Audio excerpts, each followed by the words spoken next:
Look how far I came, dog. I ain't had no guidance. I just did my thing, dog. I just went my hardest. And I'ma go hard regardless. Yeah, I'ma go hard regardless. Yeah. Renting my check, I rent on my bag, I did what I did. Yeah. Renting my check, I rent on my bag, I did what I did. Yeah. And how good they judge me, oh. When they don't know.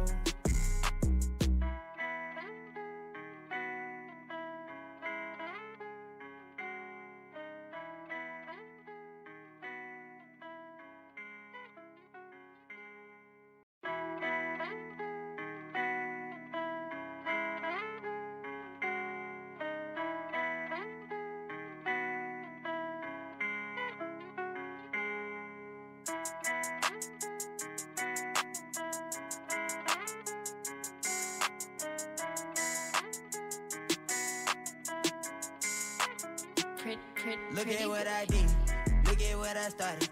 Look how far I came, dog. I ain't had no guidance. I just did my thing, dog. I just went my hardest. And I'ma go hard regardless. Yeah, I'ma go hard regardless. Yeah. Renting my check, I rent on my bag, I did what I did. Yeah. Renting my check, I rent on my bag, I did what I did. Yeah. And how good they judge me, oh. But they don't setting Dylan Gabriel up. Take the biggest L out of Look how far I came, dog. I ain't had no guidance. I just did my thing, dog. I just went my hardest. And I'ma go hard regardless. Yeah, I'ma go hard regardless. Yeah. Renting my check, I rent on my bag, I did what I did. Yeah. Renting my check, I rent on my bag, I did what I did. Yeah. And how good they judge me, oh. But they don't know.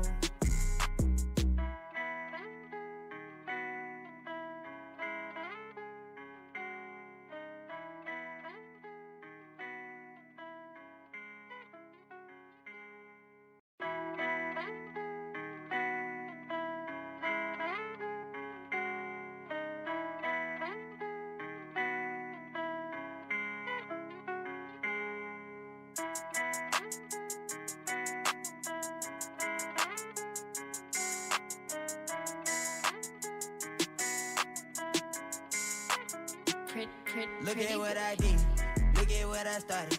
Look how far I came, dog. I ain't had no guidance. I just did my thing, dog. I just went my hardest. And I'ma go hard regardless. Yeah, I'ma go hard regardless. Yeah. Renting my check, I rent on my bag, I did what I did. Yeah. Renting my check, I rent on my bag, I did what I did. Yeah. And how good they judge me, oh. But they don't know. Setting Dylan Gabriel up. Take the biggest L out of Look how far I came, dog. I ain't had no guidance. I just did my thing, dog. I just went my hardest. And I'ma go hard regardless.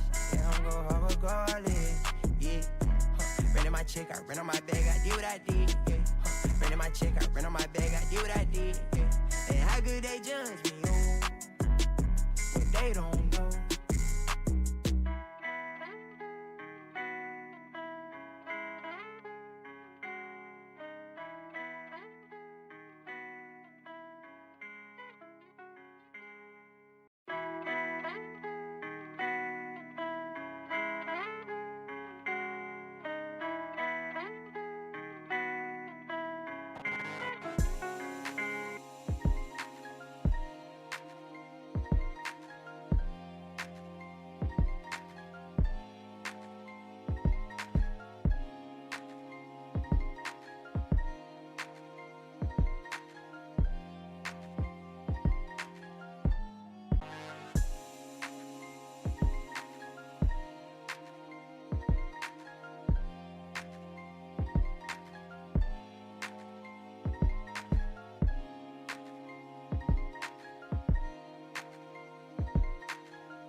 Good morning.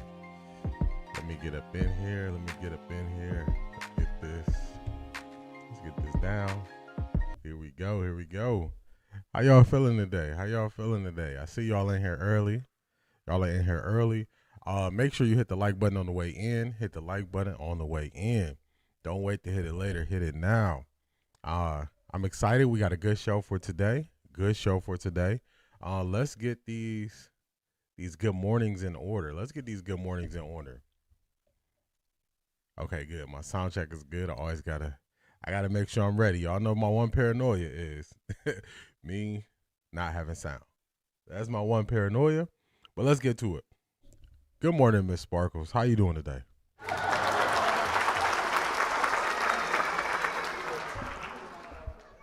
Selmo Fudd. Good morning, D. It's Black History Month, and we coming in hot. That's a fact. Here we go, Brownies. Here we go. Woo, woo. Here we go, Brownies. Here we go. Felix, good morning. How you doing today?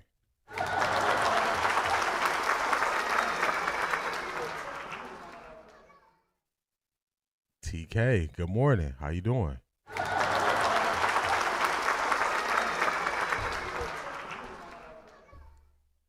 Black Pearl, top of the morning. Black Pearl, I'm still laughing at his chair still stink. If you know, you know. I'm still laughing at his chair still stink. Oh, man. If you know, you know. Latika, good morning. I don't think he went to school nowhere. If he went to school, he didn't learn nothing. They ain't learned nothing. Maya, good morning. How you feeling?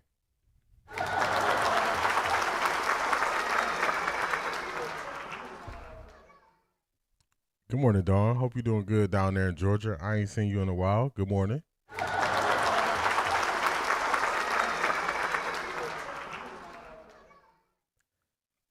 Sassy Sagittarius, good morning.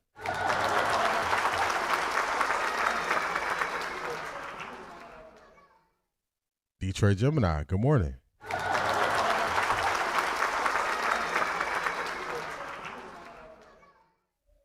C. Brown Run, good morning.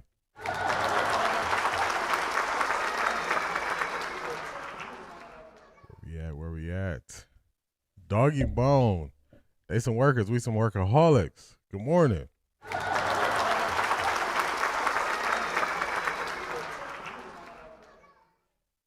Doggy Bone, so I finally got on NFL Draft Buzz, the one you sent me. I like it so far. I like how you can do all the trades. So shout out to you. Shout out to you for sending that to me. I appreciate you. Let's keep making our way. Key Mathis, good morning. How you feeling?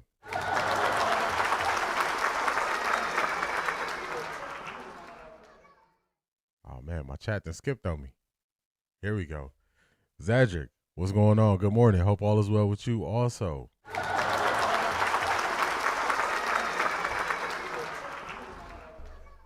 Charmaine, good morning. Hardest working woman in Ohio. Good morning.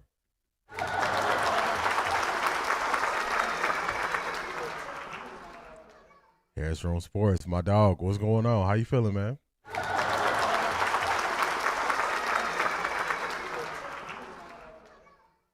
Latika says, I am so happy for Shedeur.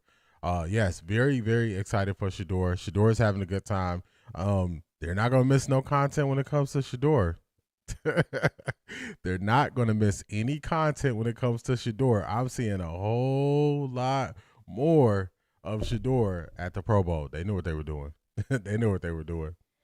Black Pearl, that's one of those ones where I'm trying to stay focused when I'm on stream, and it take me out every time. For the first time, the Cleveland media is quiet as a mouse this morning. The NFL has finally shut them up, and I love it. Crickets. Crickets.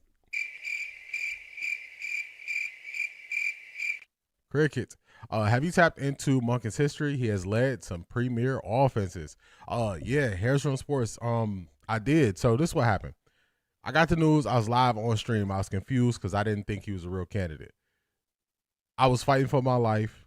The chat was keeping me in. They were keeping me in order, keeping me in line. We had some people who were positive the whole time. I was not one of them. Selmo Fudd, Detroit Gemini. They were trying to keep me in order. After that, I slept on it, and then I watched every interview I can find on him explaining his offenses, him explaining what he's trying to do, and I changed my mind. I changed my mind just like that. Just like that, Harris from Sports. So he's done some good things for sure. He's done some good things for sure. Jay Howe, good morning. How you feeling? Let me get the right button.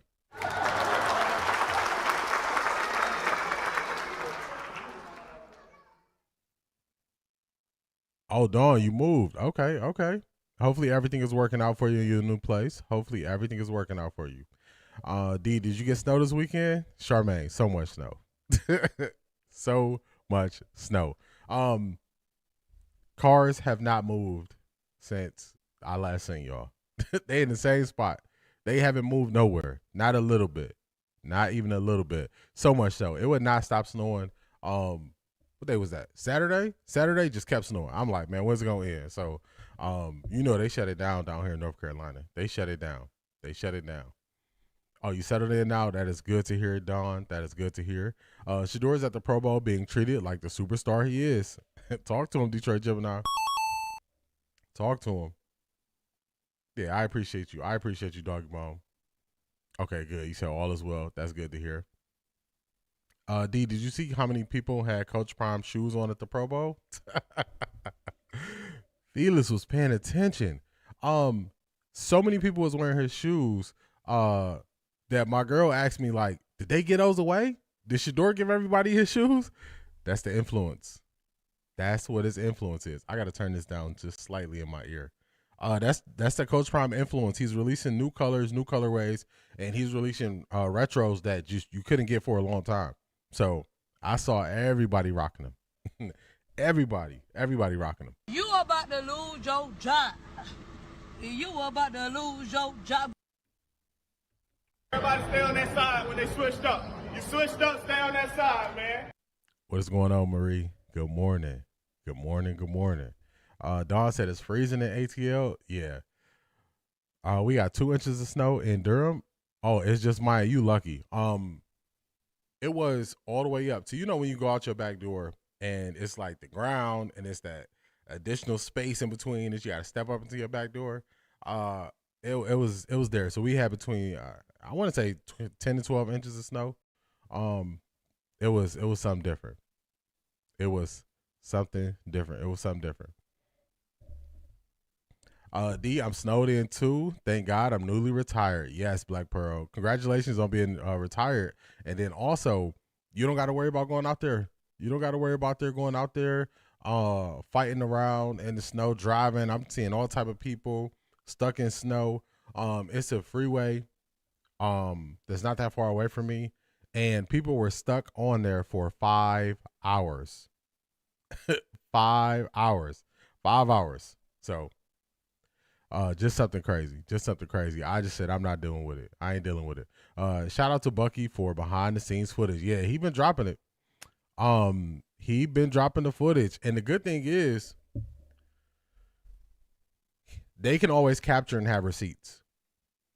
People didn't see the value of the receipts of them recording everything until now. Now they really see it. They really see it. Everyone was sporting his brand. A ton of people there. I'm glad we're getting the footage from the Pro Bowl. There's a bonehead from the NFL posting that players are staying away from him, not knowing that Bucky always comes with receipts.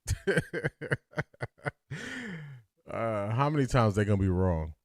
How many times are they going to be wrong? All the AFC coaches wore the red ones from what I saw. I don't know if anyone else has them on. Yeah, I'm surprised that so many people were wearing them. I don't know. I don't know if they gave them to them or what, but I seen a bunch of people rocking them. A bunch of people. Bucky did his thing on the Pro Bowl footage. I agree. No problem, Black Pearl. We were between both snow bands, so we waited all day for that snow. I was looking like, I don't want no parts of this. No parts of this snow. No parts of it. No parts at all. The snow is melted here. Latika, you lucky. You lucky. We still have some snow here. It's soft snow, so that's the good thing. It's soft snow, but we still have some snow here. We still have some here. But it's easy to move. It's easy to move around and all that stuff. Easy to clear. So that's the good thing. This is a foolishness. Foolishness. Good morning, Cia Anderson. I finally made it. Good morning, everyone. Super Bowl champs in the house. Great Monday. Talk that talk. Talk that talk, Cia Anderson. Steve Young was happy to chat with Shedeur. He was. Donnie King, what's going on? How you feeling, man? How you feeling?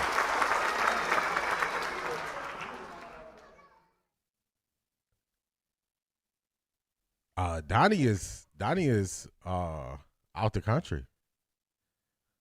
Oh no. D, I had no hot water. The pipes froze all Sunday. Oh no. Oh no.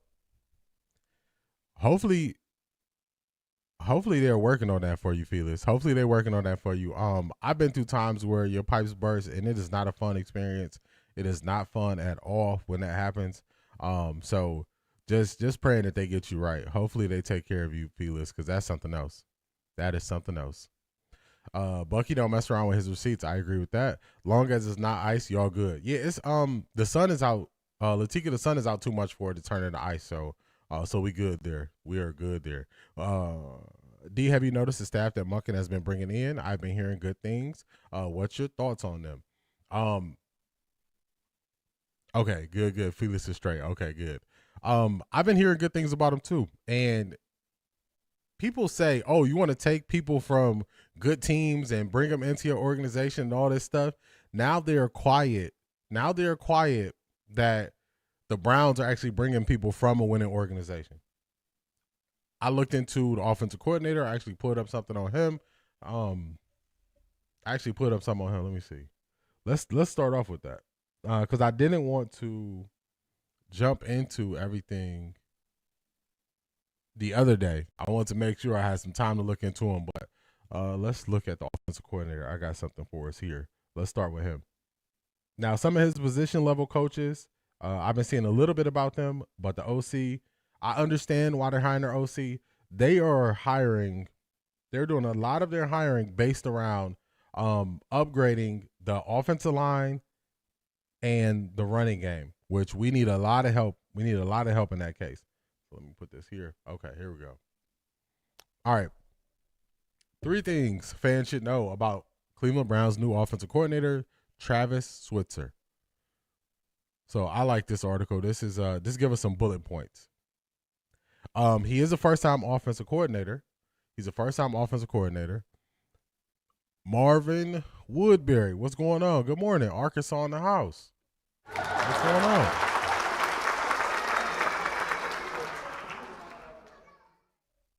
He's a first-time offensive coordinator, but that's okay. To me, this points to Todd Monken still calling plays. That's what this points to. But just going back and looking at some of the positions he's had, this points to working with the offensive line a lot. He's a former offensive lineman. He was a 4-year player at Akron on the offensive line, so that's a good sign. He's been in the trenches. He knows what these guys are going to go through from a day-to-day standpoint. He was an offensive quality control coach.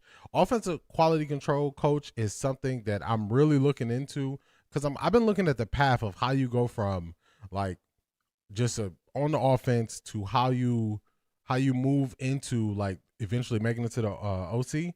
Offensive quality control is one of the positions you have.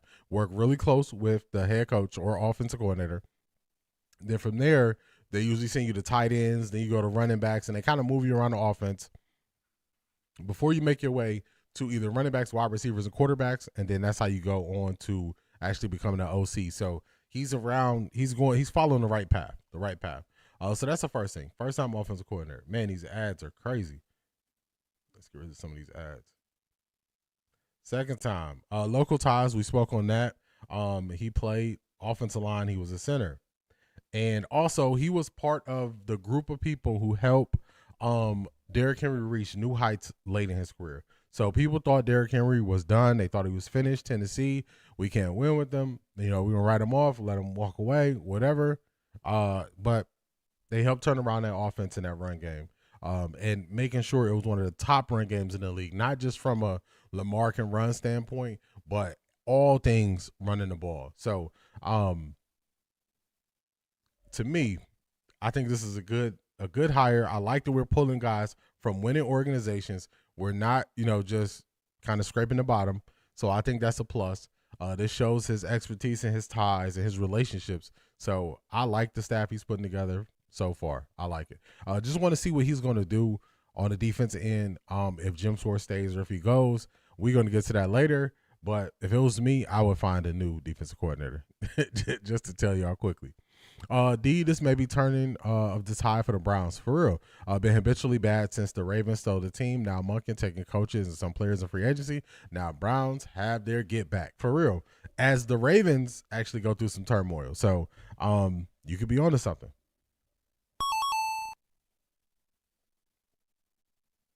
Hate to hear this weather is taking y'all through it. Praying for y'all. On a lighter note, I was walking my dog in 52-degree weather. It was hot, not really, but I had to watch Frozen to feel your pain.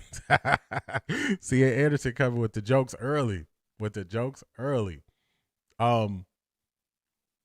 It's not bad. I don't mind it. Growing up in the cold all my life, I just know I don't fight it now. You know what I'm saying? Like when I was younger, I would try to fight the weather and be outside, and I like being in the house enough. I can stay in the house a couple of days. I'm not the person who is like 2 days in the house, I gotta run outside. Nah, that ain't me. So I don't mind it. I don't fight it like I used to. I accept it. You guys, I think the new Cleveland is coming together. They weren't as negative today. I hope it continues. They're gonna have to change their mind. They're gonna have to. What is wrong with Miles? Miles wanted them to hire the defensive coordinator to help him reach new heights. They didn't hire him, so he's feeling away, but he just got to deal with it. Here they brought up trading Miles again. We're not trading Miles. Yeah.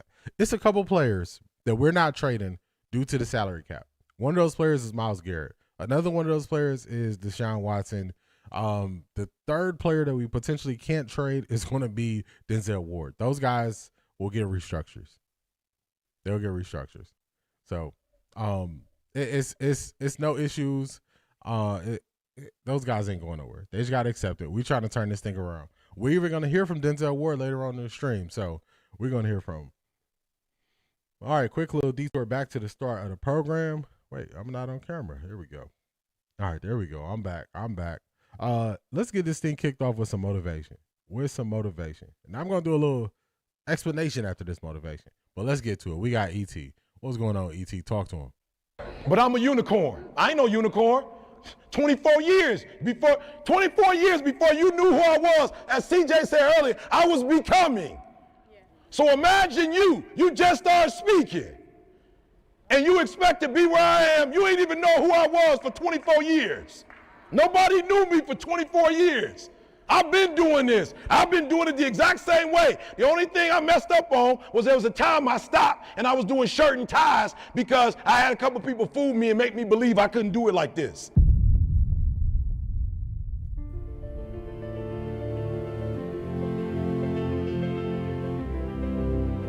I love what she said, right? If you have... Catch you on the way back. It's just Maya. Catch you on the way back. Oh, Jerry Jeudy is another one. He's not going nowhere due to his contract. Someone who's already doing it, believe them. Write that down, believe them. You know what some of y'all do that's so crazy? Y'all be believing people and giving people credit in your ear that ain't even doing what you trying to do. Do you know that's what stops most people, that you worried about what other people think about what you're doing? If you would just spend more time with people who actually doing it, I mean, being real, if you're around me, I ain't gonna do nothing but encourage you. You're around people that ain't encourage you, and you're giving them more energy than you're giving us. Does that make sense? We're gonna pause them right there. Shout out to E.T. I like how he ended that portion of it. There were people who were saying Shedeur should not go to the Pro Bowl. The NFL was trying to use him and all those things. Shedeur should go to the Pro Bowl. Glad he went to the Pro Bowl. He should be around those the high caliber of players. He should start building relationships. Start showing the NFL world outside of the Browns building who he is as a person, instead of letting outside narratives and people who never spoke for him put out narratives on him. So that's why I always reject it. He shouldn't be there. He shouldn't go and all that stuff. That's that loser talk. That is that loser talk. So I'm glad he went. I'm glad he's around people. I'm glad they're getting the footage. I'm glad they're putting out there. All the narratives that were put on Shedeur are continuously being shot down. All of them. All of them. So when I was watching, I was thinking like, dang, what should we do for motivation? And my two biggest things I got from this. One is you got to put in the work. You got to put in the work to get where you're trying to go. You got to put in the work. And even if it's not looking like it's paying off, or even if it's something that you're going through and you don't understand the why of it now, it could come back and help you later. There's jobs that I had that I was like, I thought it was a great opportunity. I worked at it for a couple of years. I was like, I don't want to do this. But I still use principles that I learned from those different jobs I had to this day today. That's the first thing I got from it. The second thing I got from it was I was just telling you about Shedeur. You want to be around people who are actually doing the thing you want to do. You want to be around those people.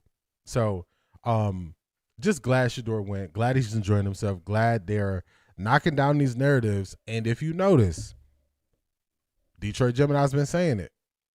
They're quiet now. They are quiet because they don't know how to talk strictly football. They don't know how to talk it, y'all. That's why I told y'all. Year 2 will not be like year 1. Year 1, all the clicks and views. And y'all going to keep hearing me saying this because y'all are going to see it more and more and more.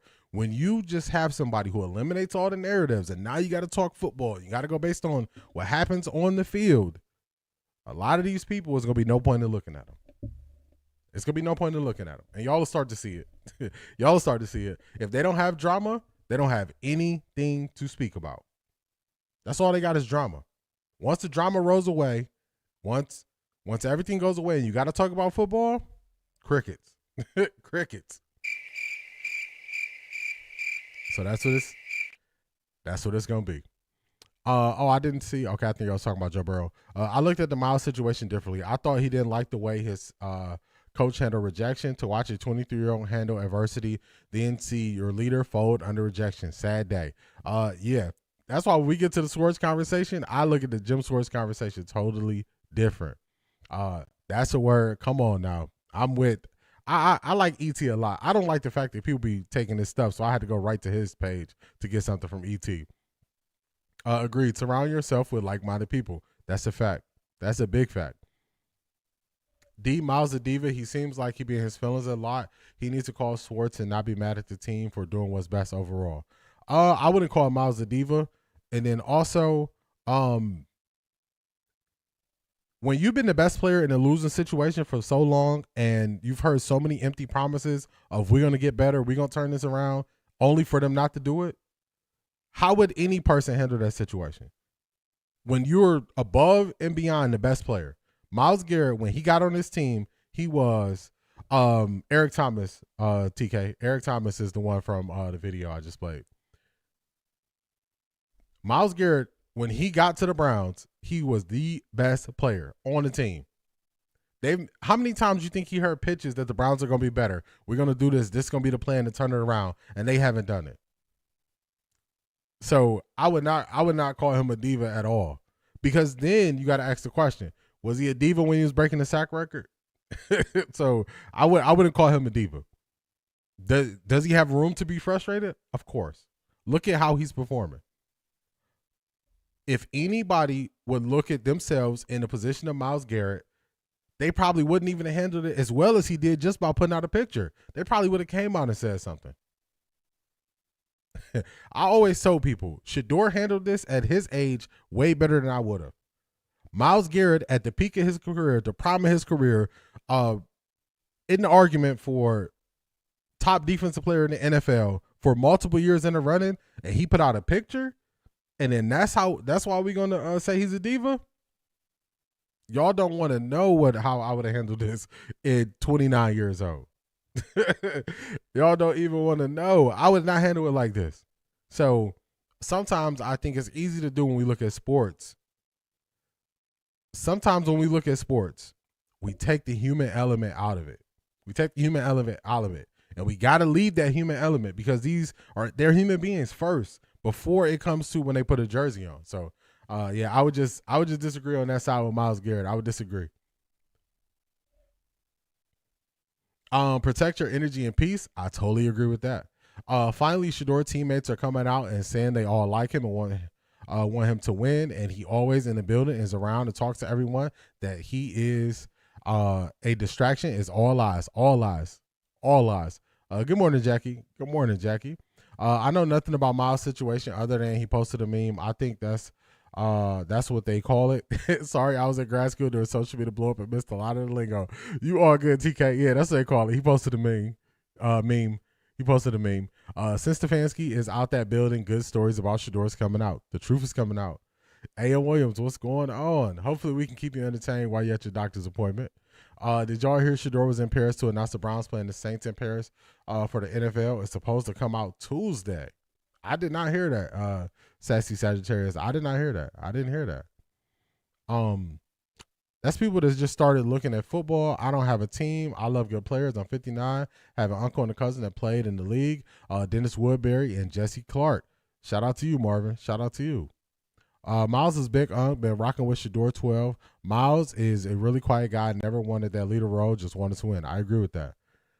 D, now the Cleveland media is on anybody but Shedeur thing, trying to say Monken will do well if he gets his quarterback. Shaking my head.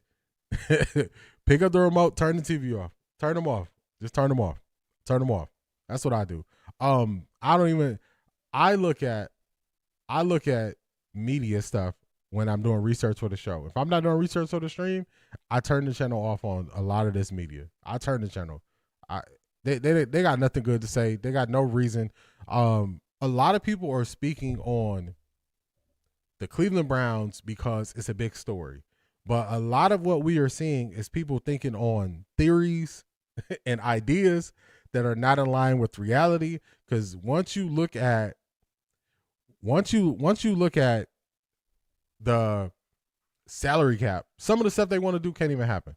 Just look at the salary cap and it can't happen. Then you look at the contracts and the dead money hits that they would take. That's why I can just come out and say this person won't be traded because of the dead money hit that the Browns would take. And that's, if you're not willing to do that basic thing before you come up with these trade ideas, what are we doing? Why should I take you serious? I can't. So don't worry about the Black Pearl. Tap the like button. You're rocking out with D and the Off the Record family. Definitely hit that like button, y'all. Hit that like button. How we know Myles didn't feel like everyone else? He might have wanted Nate Dogg too. It's possible. It's everybody is coming up with how they view it. Everybody coming up with how they view it. I think they promised Myles they do better. I think Barry told Myles they were drafting Shedeur. He was upset they were playing Dylan. Whatever he told them, they asked Myles at the end of the year. They asked Myles at the end of the year, did the Browns hold their promises they made to you when you re-signed back with the Browns? And he said no. So he didn't dance around it either. Did they keep their promises they made to you? No. So I'm like, okay. Okay. Paris is posting, but not Shedeur 12, but the Browns were Saints. Do you see Shedeur change his Instagram picture the night he met Monken? It's getting dangerous. I did see that. That picture looked like a bad kid that just ate a whole bunch of candy and told you he didn't eat it. But I like it. I like the energy. Mary Kay leading the way. They do nothing but speculate. These media people have no idea. No clue. October 25th, 2026, Paris, France. The first ever football game played there. Browns vs. Saints. That's the Shedeur Sanders effect. Nephew, talk to him, Marie. And people were trying to tell us for business reasons the Browns are going to go get another quarterback. A la Shannon Sharp. Come on, man. This is big business over here. If you don't understand the business, just say you don't understand it. That's all you got to do. Yeah, they said Shedeur was in Paris to shoot the Paris football game commercial. All the time he was out there being the team's global ambassador. The media can no longer hide. He is QB1. Talk to him. Talk to him, Detroit Gemini. I thought I heard that Monken said he likes to start with first and evaluating talent within first. Explain a little bit more about that, TK. Explain a little bit more. I only watch UG Bush Bisnacks for my daily Browns news. The rest is all gossip and hate on their own team. That's it. They picked a side. They picked a side. They picked a side to be negative. Why all the Browns media so negative on everybody? Because it's the easy thing to do. It's the easy thing to do. It's the easy thing to be negative. It's hard to go learn the game, and they don't want to do that, so they just be negative. Beast, what's going on? How you feeling, man?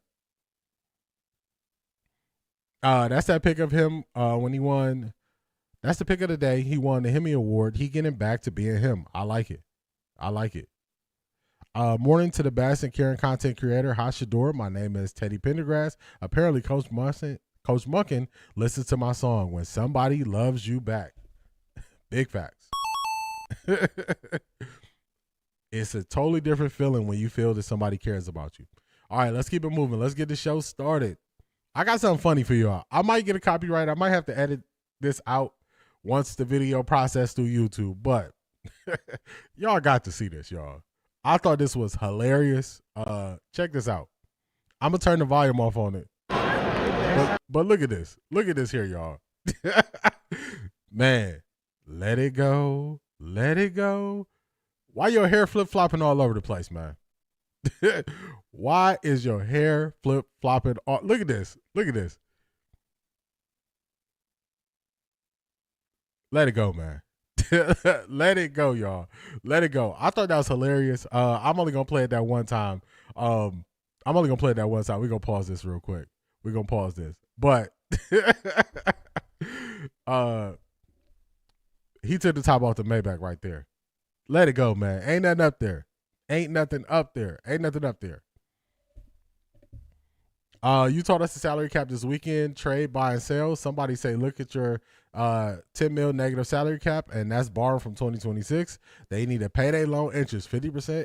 They need a payday loan, 50% interest. For real. They gotta go restructure some stuff just to be able to get some money to spend on players. So if you gotta restructure guys just to spend money, you're gonna trade the same guys you restructure? It's like, come on, man. What we doing? It's like, what are we doing? Good morning, Ms. Brown. How you feeling? Also, good morning, Laurie. Laurie, what's going on?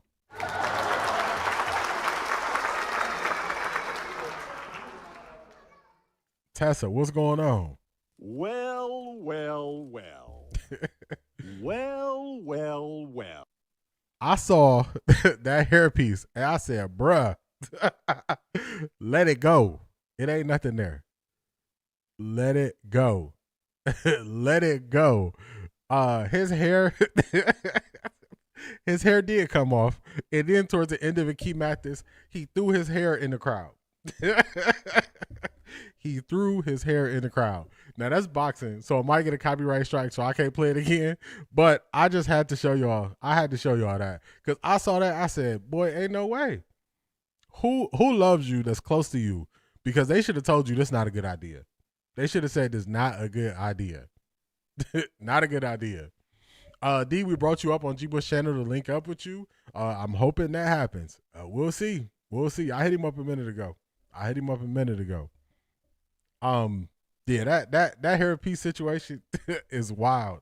Like, who don't nobody around you love you? Because they should have never let you go outside like that. Latika put this in our group chat on Patreon. Shout out to the Patreon. You want to be a Patreon member, you could be a super supporter, you could be an all access crew, to show a different level of support to the stream. She brought this up. This is Stefanski being Stefanski. Let me see. D, let me ask you this. Let's say you trade Judy in the draft. Doesn't the receiving team take over the contract?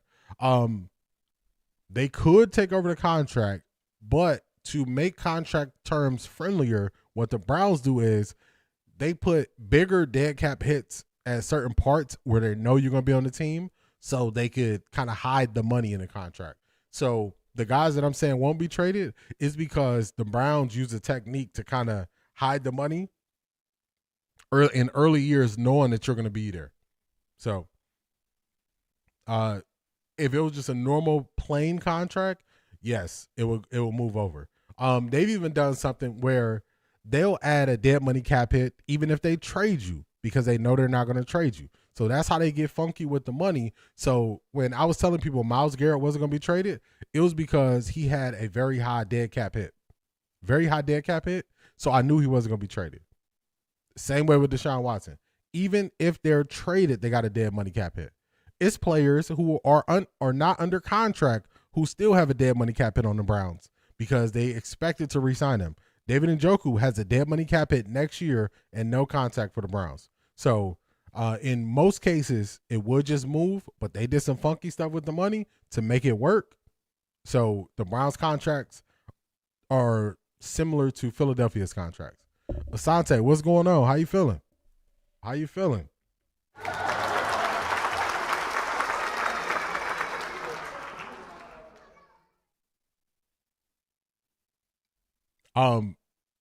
Latika put this in the group chat. Let's get to it. Stefanski on Stefanski. Y'all know what it is. Y'all know what it is. Whoops, let me get the sound down for y'all. Was it fair to Shedeur and Dylan to be put in a situation like that as rookies? Well, first of all, Dan, I would tell you I have zero ill will towards anyone in that building. Dee and Jimmy Haslam treated me unbelievably, treated my family unbelievably. So I have no ill will towards all those type of things. As it relates to decisions like that, it's not fair for me to comment. Those two young players, I love those guys. I loved coaching them. I love their development. As a coach, why we do this is you take a player and you try to get a little bit more out of them and you try to develop them. And I want to get this guy better at that. And I think both those guys, you can point to their rookie seasons and say, man, they got that you had That's enough. you want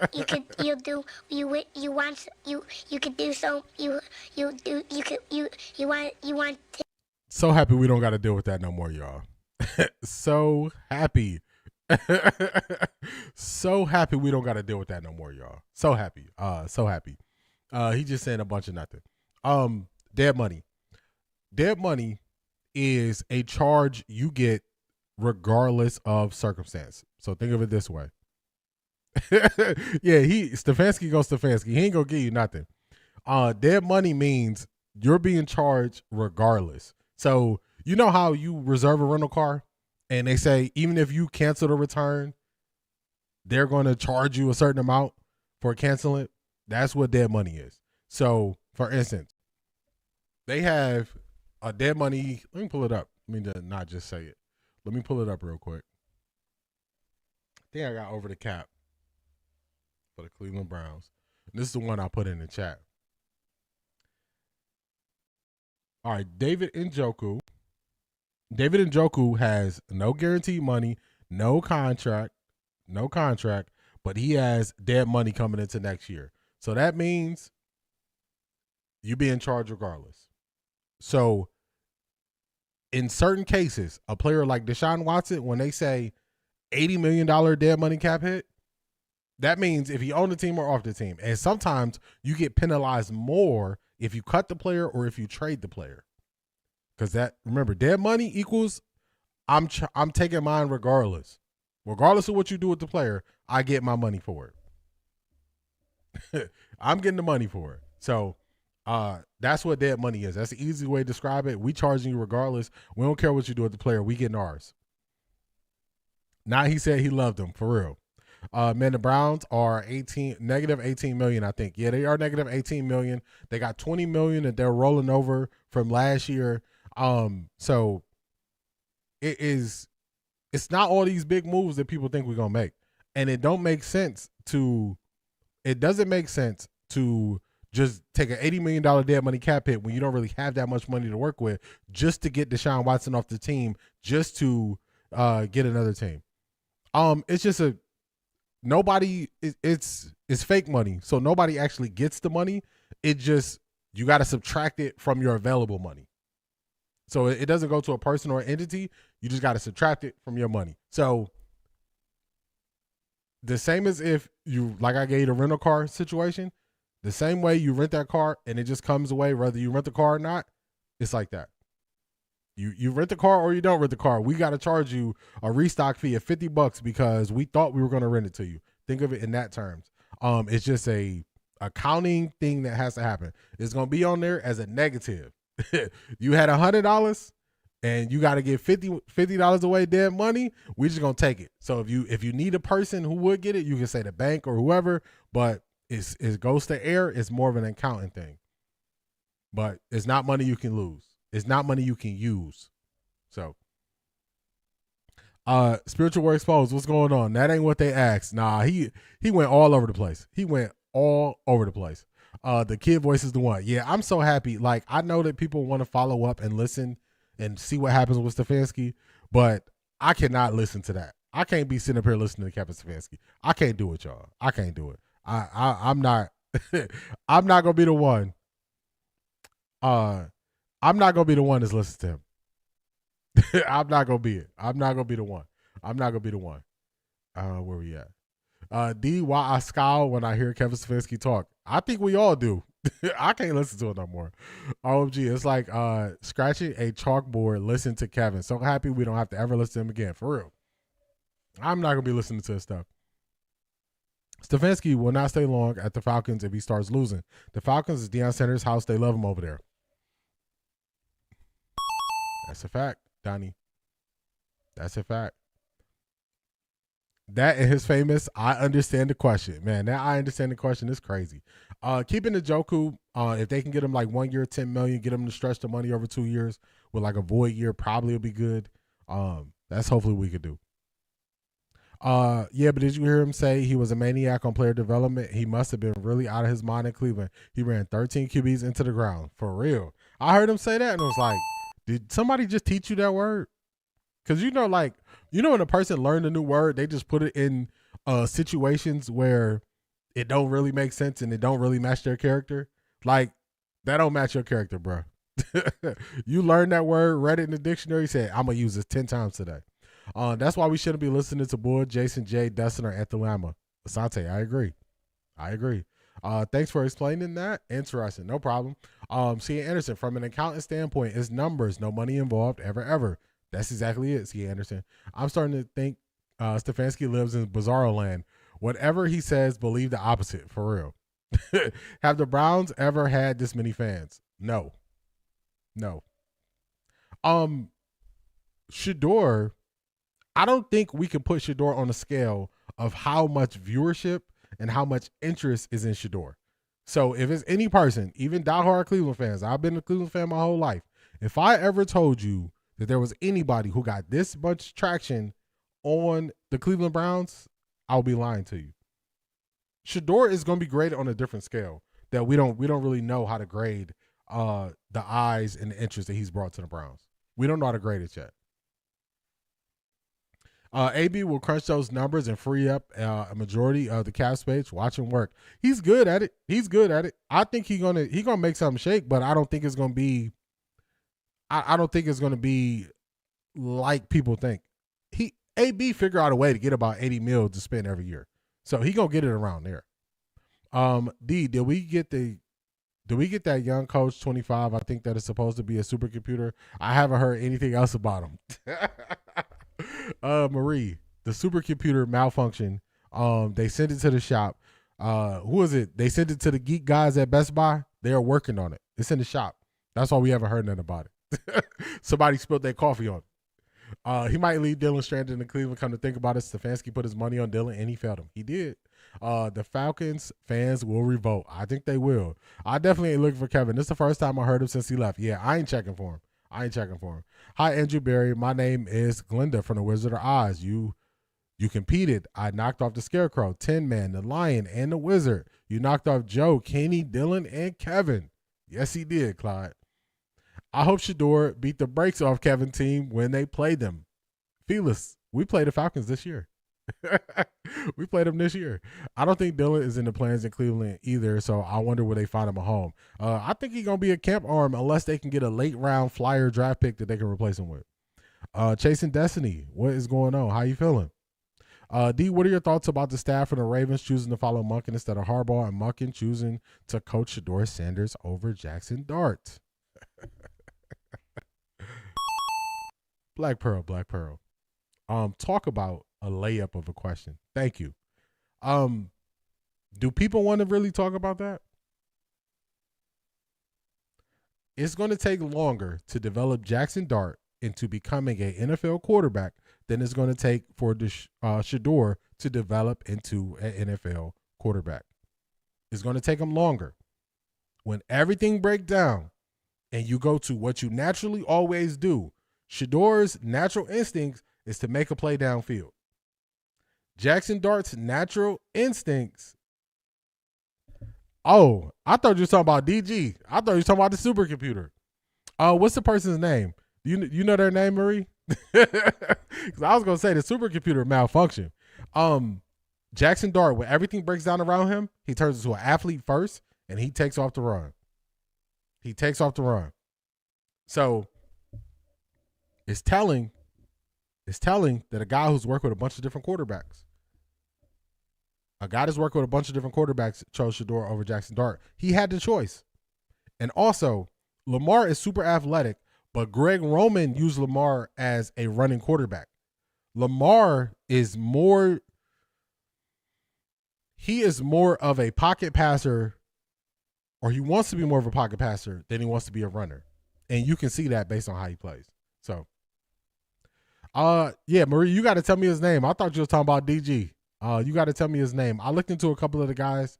I can't remember their names on top of my head, though. I can't remember on top of my head. Stefanski tried to ruin Shedeur, but ended up exposing Brucey Gabriel. He did. What is a camp arm, D? It's a person who is never gonna play. They're there for a case of emergency, and they're gonna throw passes so you don't put too much wear and tear on your first and second string quarterback. So they're gonna throw a whole bunch of passes in the offseason to get the receivers ready, get the tight ends ready, get everybody ready. But they're not gonna see no action in the game.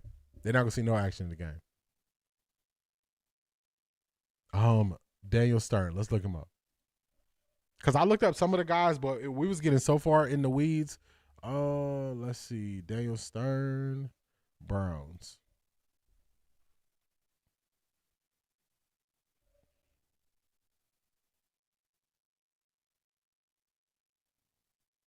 All right, so I see something here. New York Giants, Cleveland Browns competing for assistant Daniel Stern. Let's see. Oh, he can't be 25 if he's been with the Ravens for 10 years. Stern, who spent 10 seasons with the Ravens as two-time director of football strategy and assistant quarterback coach, has been a key contributor in Baltimore. Oh, yeah, he got to be a little bit older than that then. He graduated from Yale in 2016. Magna cum laude. Oh, wow.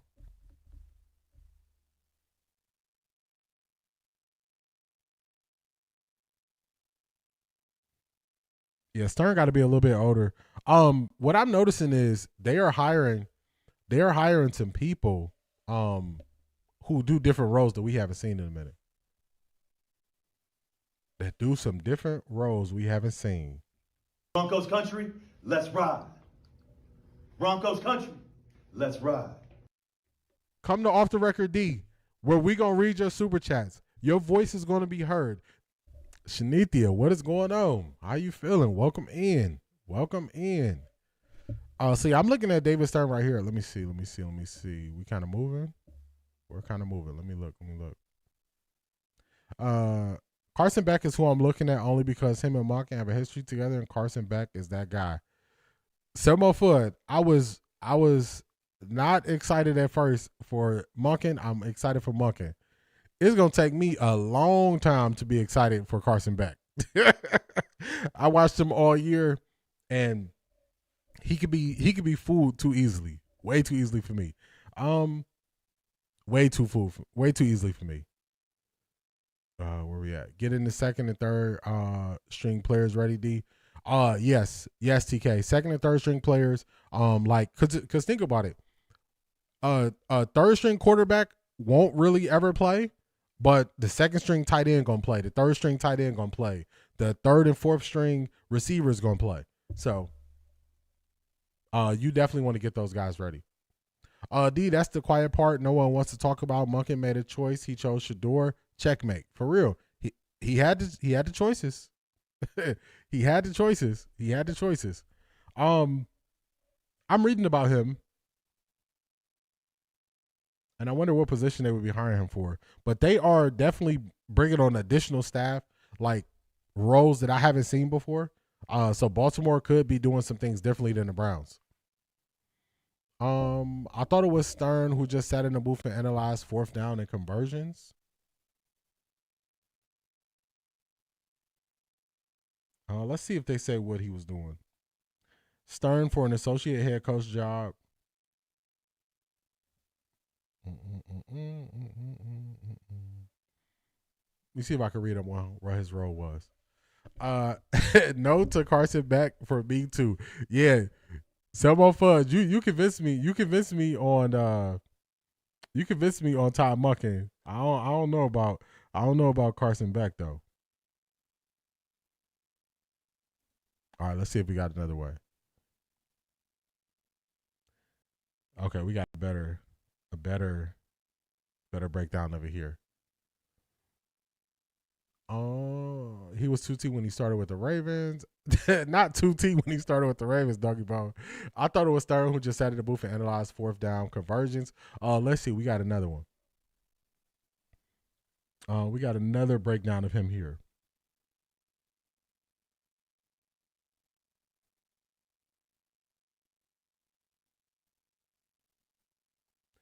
All right, so this is what I'm reading about Stern. Daniel Stern is in his 10th season with the Ravens. Second as director of football strategy, assistant quarterbacks coach. He is also responsible for scripting situational periods of practice and advising head coach John Harbaugh on in-game clock management and game management and coaches' challenges. Since 2019, Stern has been charged with studying game management, situational football, and the NFL playing rules and officiating, advising Harbaugh and the team in these areas. Okay. All right. So he would help them.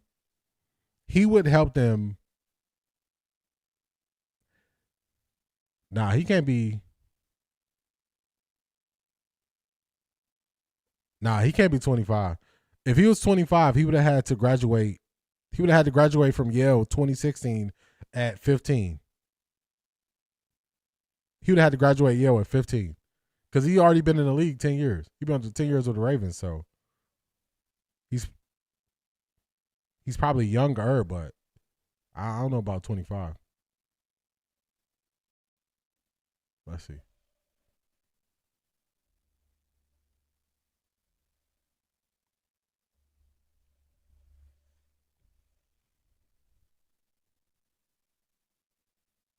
In 2019, he was 25.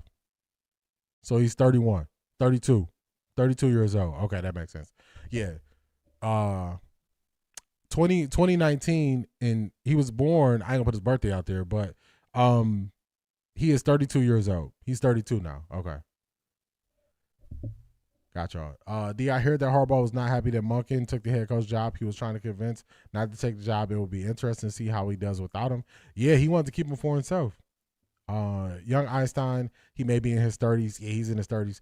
D is the black coach at the Pro Bowl, coaching Shedeur in the AFC team. I don't know who he is, but Shedeur likes him. That's a former football player. If you give me a second, I can think of his name. But he's a former football player. I got to think of his name. I think he was a wide receiver, if I'm not mistaken. Give me a second to think about his name, though. I got to think about his name. We all think John was sabotaging Lamar and Todd through personnel management. John benched Isaiah Likely for Andrews, benched Tez Walker, bench better guards for Leahy and Vahorst, who got Lamar hurt. Oh, shucks. It's Stern. He's a 25-year-old genius analytical guy. Yeah, that's it. That was an old article where they were saying he was 25. He's 32 now. Cause that's I was getting hung up on his age. I'm like, this don't make sense. How can he be that young? Did you see the well-off media Shedeur Pro Bowl vids? I did. They're enjoying their time with him too.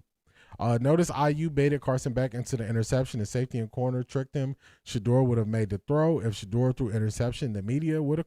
They were going crazy. Yeah, that was a simple cover two. Part of it was play design. They didn't have anybody going to flat to have responsibility for the cornerback. And if you got no responsibility on cover two as a corner, you just keep floating back. So he just floating back, undercaught it. So basically, it was they kind of double teamed him. And he wasn't thinking he was gonna get that. What I really love about Monken hire is that he knows Shedeur's elite talent since high school. Nobody can fool him about Shedeur. He will convey that to the media as well. He will. He will. He will. Did you see Shedeur catching the ball? I love it. Yeah, they're going to definitely run a trick play. Because flag football has some different rules, so they could pass it behind the line of scrimmage a couple times. So I think they're definitely going to run a trick play for Shedeur. Why are we talking about Carson Beck? We gonna blame Selmo Fudd. We gonna blame Selmo Fudd. Because if they get rid of, I was saying that if they get rid of Dylan Gabriel, they might take a late round flyer on another quarterback. So Selmo Fudd was saying Carson Beck. Harbaugh camp also spread rumors that Lamar and Ty ain't getting along. A reporter posted that to Twitter. Lamar commented under it cap. Yes, last year, Lamar, and he even came out and spoke about it. You know anything about the new QB coach, Mike Bajukian? I'm not gonna lie to y'all. I looked at the list last night as I was putting some of the clips together I wanted to go over, and some of these guys I have never heard of before. I was like, oh, it's gonna take time. It's gonna take time because some of them I ain't never heard of before. So I did some work on the OC, and I was looking at the other guys he signed, and I was like, man, I never heard of none of these guys. So let me be fair to them and not just say they're gonna be this or they're gonna be that without actually looking into them. Okay, thanks, D. But we will erase those years and deem him 25. The spin is better. Yeah, it sounds crazy. Like 10 years in the NFL at 25, you like, he is really like, this is the true genius. This is the supercomputer. This is it. So I think this will be good because remember, I always complained about or bringing in somebody for that role. If it's him or somebody else, bringing in somebody for that role to help you manage the clock. Remember, I always said Kevin Stefanski was poor at managing the clock. This means this is something that they're allowed to get help for and that they want to get help for. So I like it. I heard they might release DG in June. Did you hear that? I didn't hear that. I would say we should wait to see what they do in the draft. If they take a late round flyer on a quarterback, I would think that Dylan Gabriel will be gone. If they don't take a late round flyer on the quarterback, I think DG will stay. So I think that's what it'll be. That's what it'll be. All right, let's get Stefanski off of here. Let's keep it. Actually, let's do this. Let's do some quick updates real quick. All right, we don't need that. Quick updates for the Patreon peeps. I got two updates for you. First, I got, where'd it go? I got to go to this screen. First, I got this. I want to say thank you to everybody who supported the stream in January. So I got that first.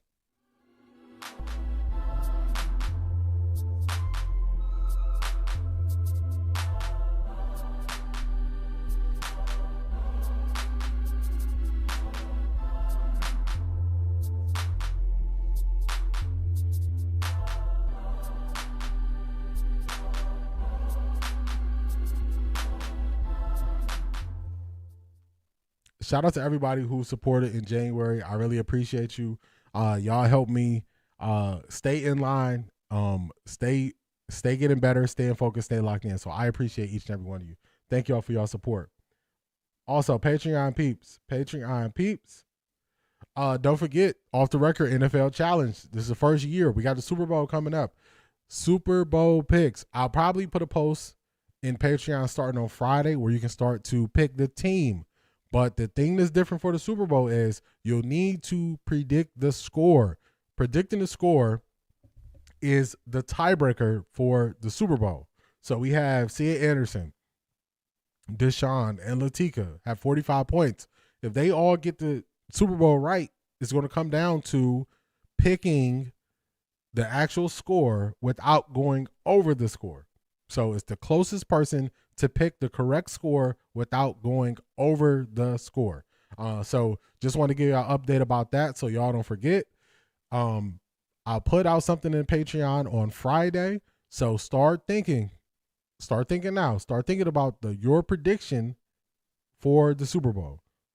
So you want to think about who's going to win and your prediction. So just a reminder for the Patreon peeps. And then also thank you again to everybody who has supported. Shout out to everybody on Patreon as well, the super supporters and the All Access crew. Shout out to y'all. I appreciate y'all. Thank y'all.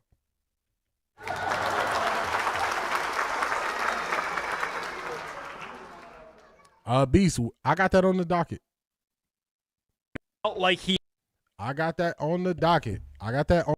Beast. We're gonna get to. Can we just pick a team without the score D? You can, but that's a tiebreaker if you're trying to win this thing. If you're trying to win it, you definitely want to pick. You definitely want to pick a score.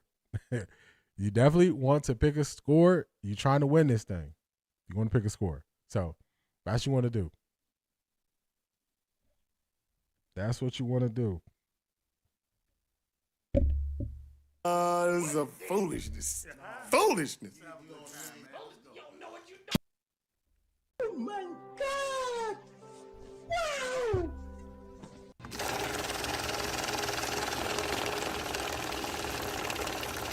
I got money. Shout out to Cia Anderson. Cia Anderson got something to say. She said, well, let's bring in February. Bring in February with a bang. I appreciate you, Cia Anderson. I appreciate you. Thank you for all your support. Thank you for your kind words. Thank you for always speaking life into me. I appreciate you. I appreciate you.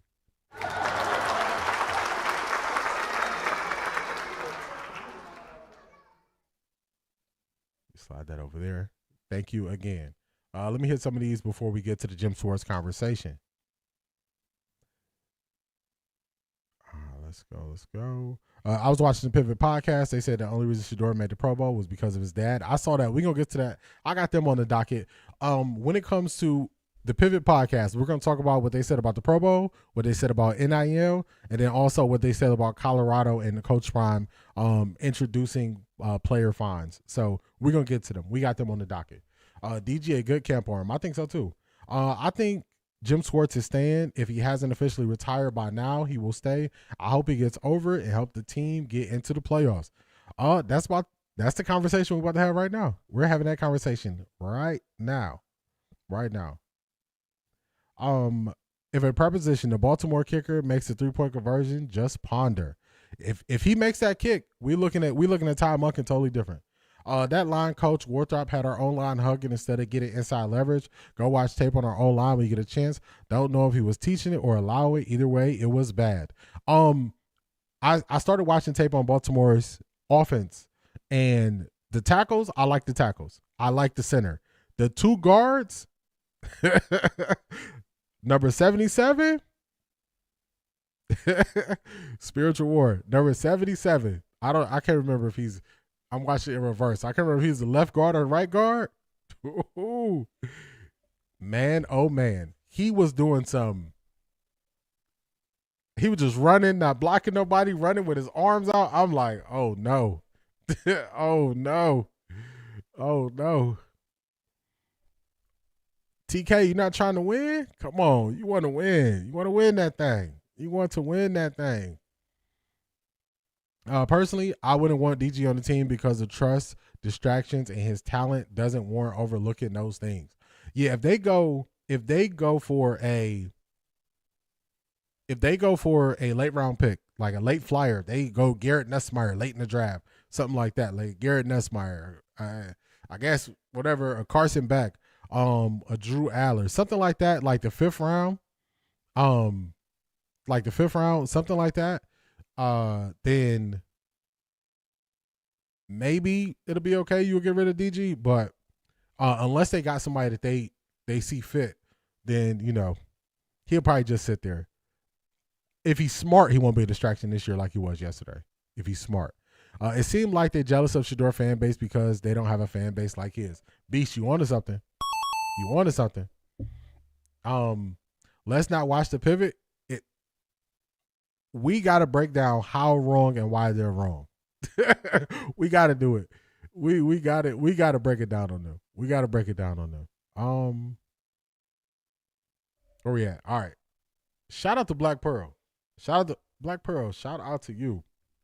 my God! Wow!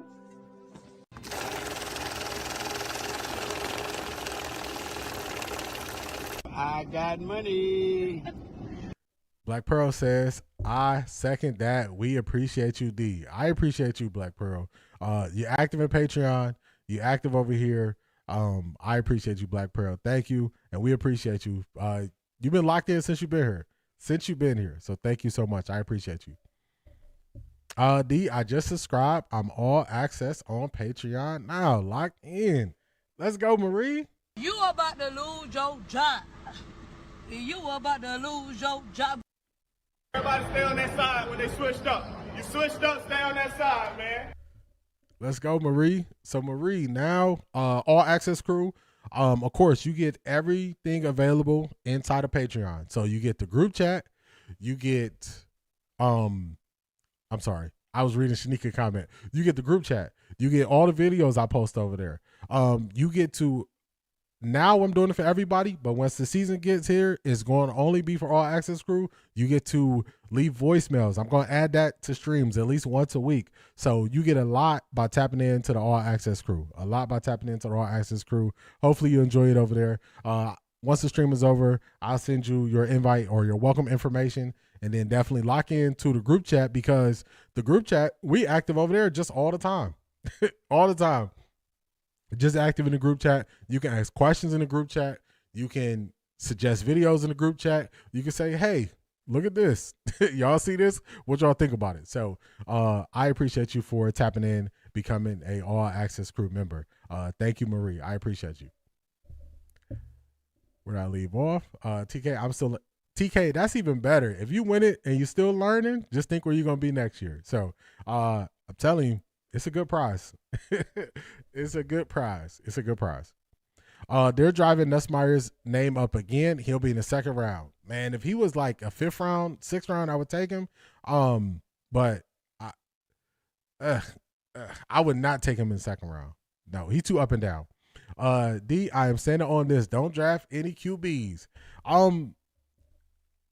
First choice would be keep the room the same.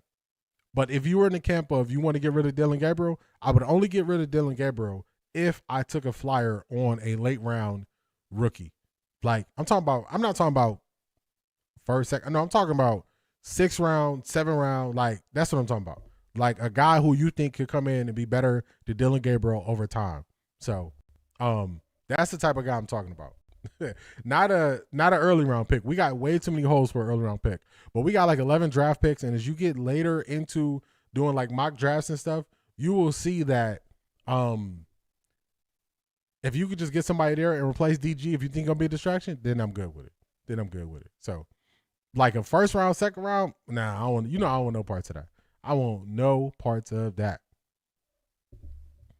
Shanika, your hand gotta be trunk tight. Big joker, little joker, both deuces, ace of spade.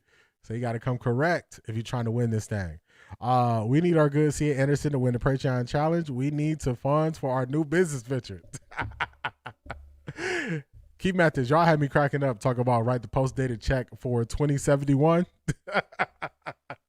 I was dying when I seen that. I was dying when I seen that. Not the 2071. 2071. Here we go, Brownies. Here we go. Woo, woo. Here we go, Brownies. Here we go. Woo, woo. Here we go, Brownies. Here we go. Woo, woo. Here we go, Brownies. Here we go. Woo, woo. I got you, Marie. Oh my God. I got you.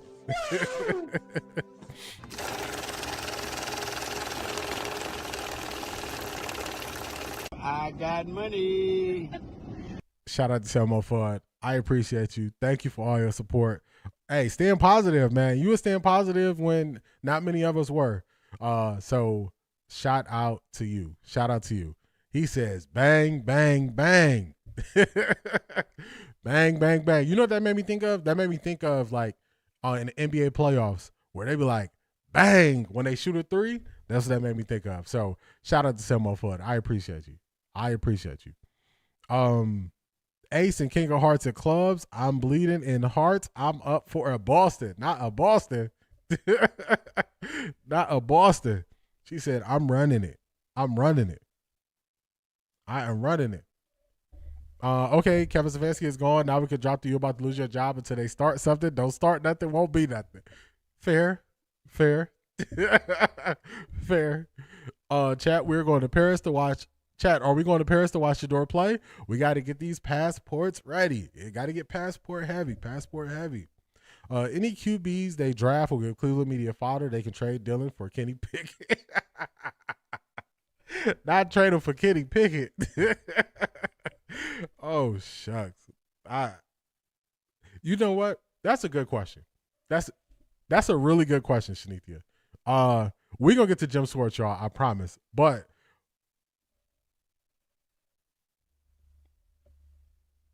I got to do this.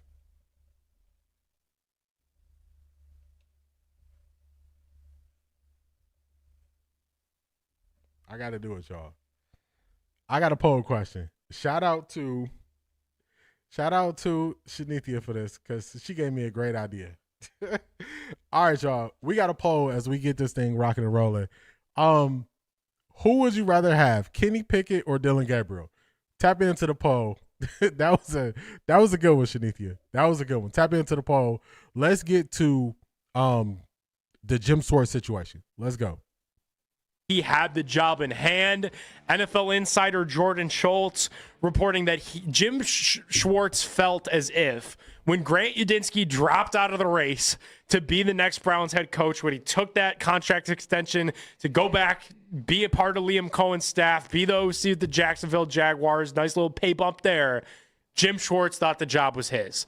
Now, Coach, maybe that comes back to our conversation about communication. We had that conversation last segment about the way things are perceived can be a dangerous thing.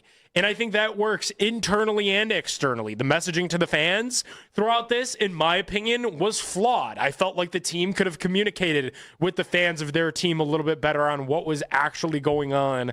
But, Coach, another layer of this, too, is evidently they didn't do a great job communicating with Jim Schwartz, who thought that he was a true front runner in this thing. He was one of the final three candidates, doesn't get the job, and it was an explosive departure out of Berea where he packed up his stuff and he told those close to him that he would not be back. We have audio of Mary Kay Cabot, who was on with Spencer and Earl. Mary Kay. All right, we're going to get to Mary Kay in a second. Just what she says, and then we're going to use it as a talking point. Marie said, I am not voting. I don't want neither of them. Oh, Lord, do we have to choose? They both trash. I would not beg Jim Schwartz to stay. He showed his true colors. Craig, what's going on? And I like the way you're thinking. I like the way you're thinking. All right, let's let them play this next clip, and then I'm going to tell you what I think about Jim Schwartz.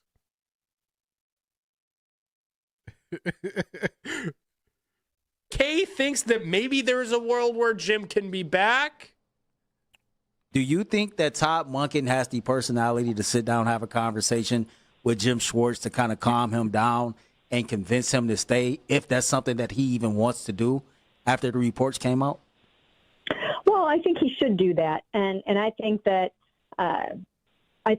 once things settle down a little bit, hopefully those two guys will have that conversation and cooler heads will prevail. But yes, All right, so this is the question. This is the next question. Do y'all think Todd Monken should move forward and just go find a DC, or do y'all think he should go have a talk with Jim Schwartz and ask him to come back? So let me know if y'all think he should. Is there a button for neither? Nah, it was a good one. I don't want either of them. I'll pass on this one. That's funny. Don't understand why the Browns media think they are owed anything from the organization when it comes to making decisions. Craig, I don't know either. Do y'all want Schwartz back? That's an easier question. Do y'all want Jim Schwartz back after what happened? So let me know. Let me know in the comments if you want Jim Schwartz back. C. Brown Run says move forward. They got Miles to stay, and it all worked out. I think it's possible. How y'all feeling? How's everybody else feeling about Schwartz? I'm going to give y'all some time so y'all can say y'all part, and then I'm going to tell y'all how I view it with Jim Schwartz. And I might even give y'all a funny analogy or story.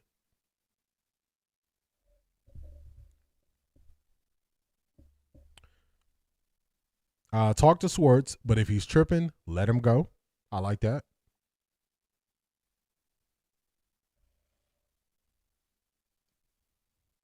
I think there's a reason the Browns didn't choose Jim. Maybe there is something we don't know. Maybe they knew Jim would quit and they have a plan. Possibility. Possibility is there. It's there. Latika says, not with that energy.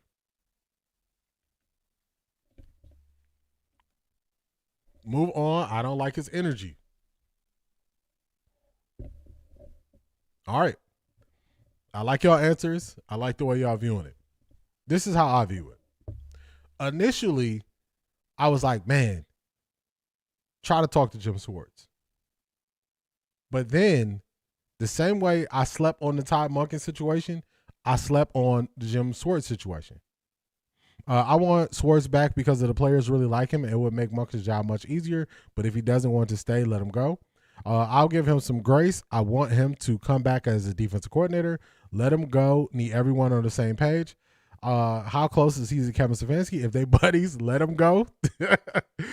No. Who has time to be looking over their shoulder for a coach to act up? I'm apathetic about Schwartz, but if the defense still wants him, he got to keep it professional. Schwartz was butthurt, not emotionally stable for the new Cleveland, but maybe if he publicly apologized. I slept on the Todd Monken situation. I slept on the Jim Schwartz situation.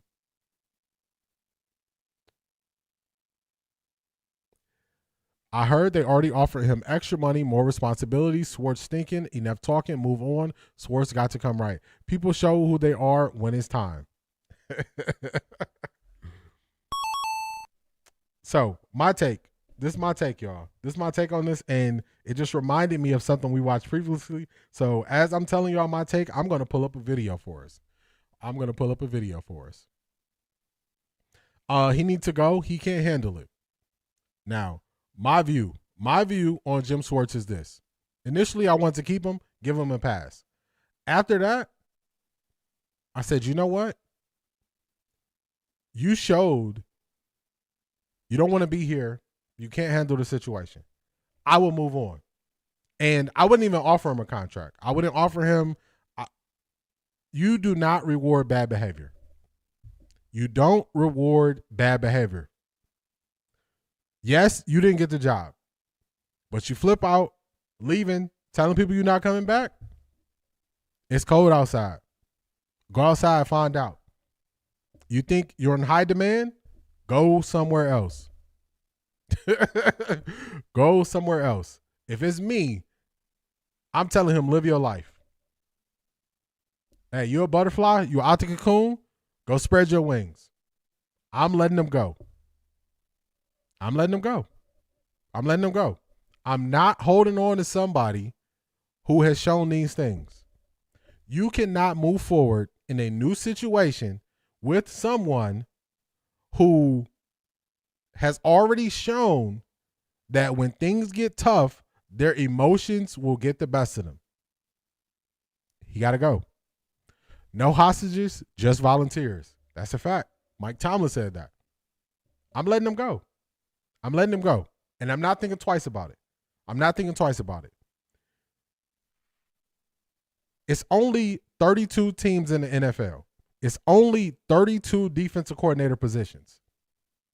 You think I'm going to fight for you to keep this job when it's only 32 in the world?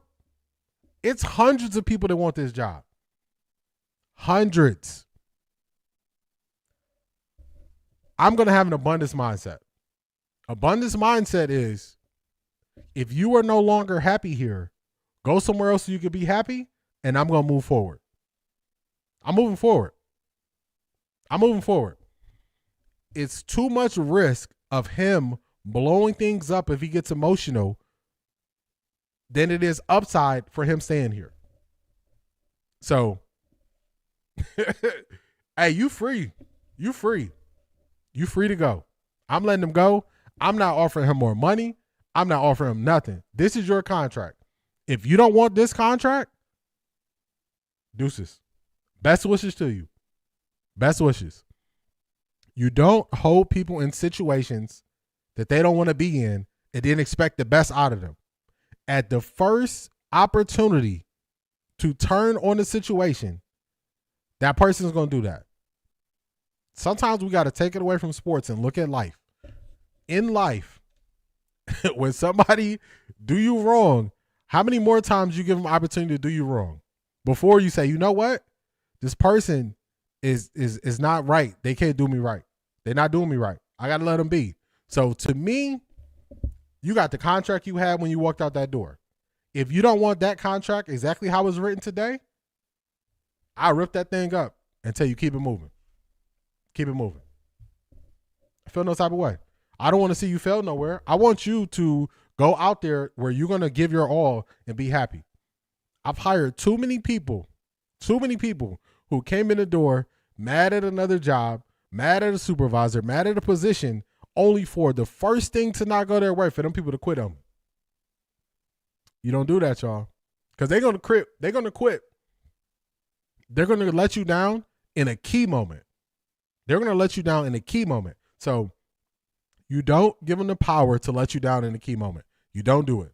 You don't do it. You just tell them, keep it moving. Keep it moving.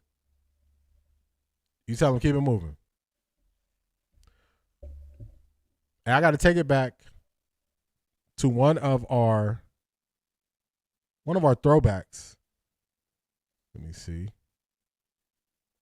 One of the throwbacks that we did for our motivation. And I got something for y'all. The other most important lesson. Hold on, y'all. Let me get it up on the screen for you so you can see what I'm talking about. Let's take this down and let's get this up. Y'all remember this video?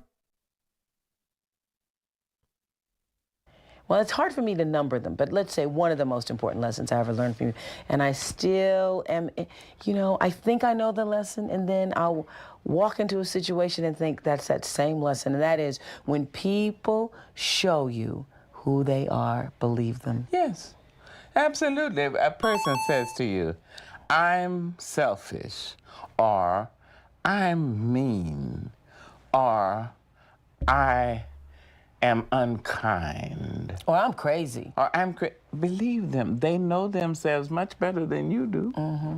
But no, more often than not, those of us who don't trust life say, don't say a thing like that. You're not really crazy. You're not really unkind. You're not really mean. And as soon as you say that, the person lets you know and shows you, I told you. Mm-hmm. I told you I was unkind. So now why are you angry? When she first told So D, you would let your best player be unhappy. What about the Miles factor? How would you handle that? The Miles factor is the easiest portion of this. You know what I could go to Miles and say? I could say, Miles, as frustrated as you've been on this team, you have never quit. You have never not shown up. You have never not went on the field and gave your all. You have never walked out on your teammates. He quit. If you hold yourself to a standard where you never quit, as bad as it's been, you're going to play for a guy who quit on you? You're going to fight to keep a guy that quit on you? Myles Garrett was on the team when he left and took his stuff and said, I'm not coaching here no more. Myles Garrett was on the team. He quit on Myles. That's what I would tell Myles Garrett. I would say, you going to be defensive player of the year. You set the NFL sack record for a season, and he quit on you. He quit on you. That's what I would say to Myles. I would say, is that what you want? He quit on you. He quit on you. You never quit on us. You never quit on us. Miles did not quit last year. Miles did what players do. He asked for a trade. Miles quitting would be the equivalent of him never suiting up. That would be quitting. That's not what Miles did. Miles tried to leverage power. It didn't work. If Miles quit, how did he be? He gonna be unanimous defensive player of the year, and that's quitting. he broke the sack record for the NFL, and that's quitting. If it's true, Jim Schwartz took his stuff and said, I will never play, I would never coach for this team again, that's quitting. If Jim Schwartz said all that stuff and came back and the defense was the best that this defense ever been, then we at the same level. But where we stand today, he said, I will never coach for this team again. That's quitting. That's quitting. That's quitting. So that's how I would handle it with Miles. And I would say Miles.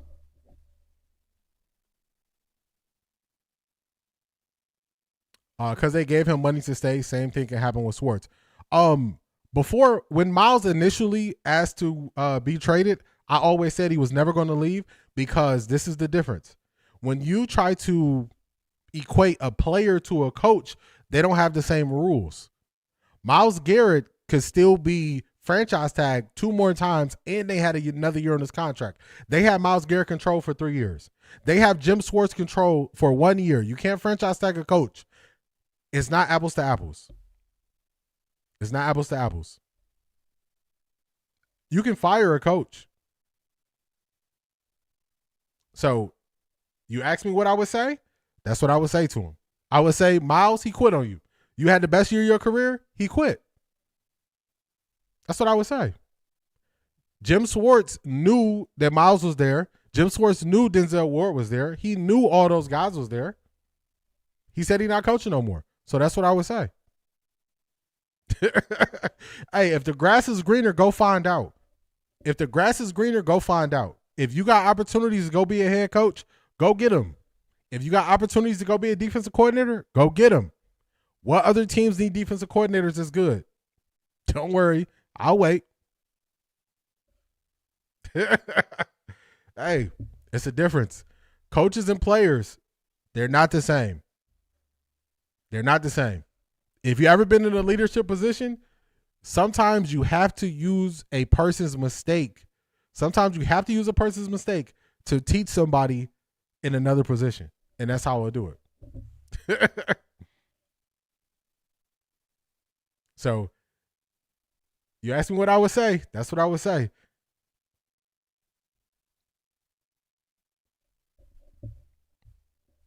All the lies in the Cleveland media has been told about Shedeur. I don't believe what they put out there. Schwartz may have not have said that because the media has no integrity. If he said that, then go. There you go. Hey, look, y'all ask me how I feel. This one of those ones. It's the same thing in my point of view. They both are frustrated, and it's possible for Schwartz to stay, which would be best overall for the team, taking ego and emotions out of it. I'm saying I don't think he can take his ego and emotions out of it. That's why I gave the examples of when the first thing happens, Jim Schwartz is gonna blow up. That's why I gave that example. I don't trust him. Miles has proven I can trust him. Also, contractually, they had Miles for 3 more years. I was the only one who was saying they wasn't going to trade Miles. Everybody can go look it up. Everybody in the Cleveland media was saying Miles is done, trade him for this, get for this. I went straight out there and said, they're not going to trade Miles. Here are the reasons why. He's not going to be traded.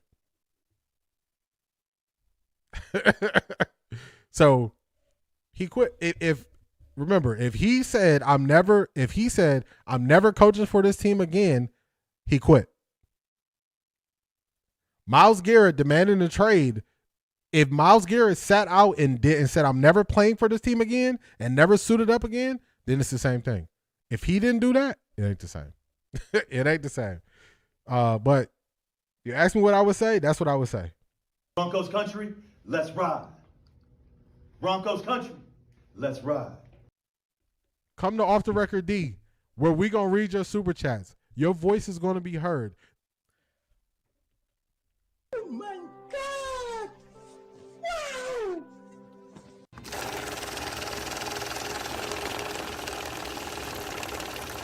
I got money. Exactly, D. The fact that it is still a topic means he is still acting up behind the scenes. Wait until there's a disagreement in game. There you go. We can only go based on information that was put out there. So it's very easy. If he said I quit, or if he said I'm never coaching on this team again, and he took a step and left, and the sign still points to that, he hasn't been in the building, it sounds like he hasn't spoke to Todd Monken, I'm taking him at his word. If that's what he said. This is you when you want something, when you want something to be upgraded, you want it to be better, you want it to be new, you want it to be fresh. Sometimes you got to make the hard decision to get rid of the old. That's just it. Like, Jim Schwartz is not as irreplaceable as a star player on the team. A superstar player on a team is always more valuable than a coordinator. So, Jim Schwartz, I'm not forcing you to be here, man. I'm not forcing you to be here. If that's what he said, that is what it is. Hey, go find better. I'm not going to tell people bad things about you or none of those things. If you can do better, if you can go somewhere else and it make you happy, go be happy. I don't hold people back from what they want to do. If you tell me you're not happy here, go be happy.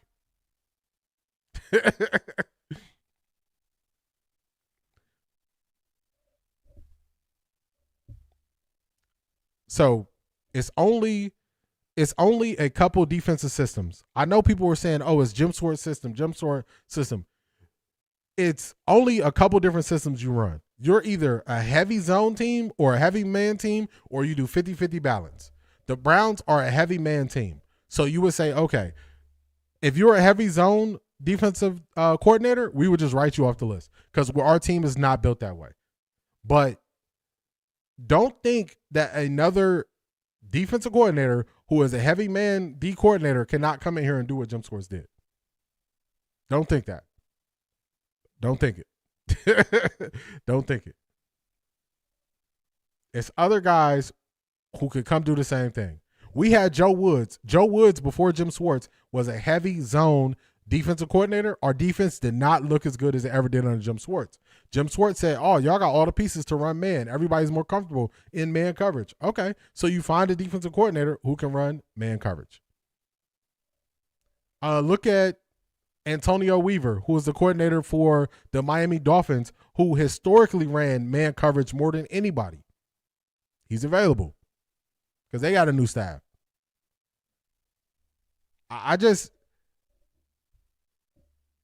If you are going to say those things and do those things, how can I trust that you're going to go through the hard times with me now?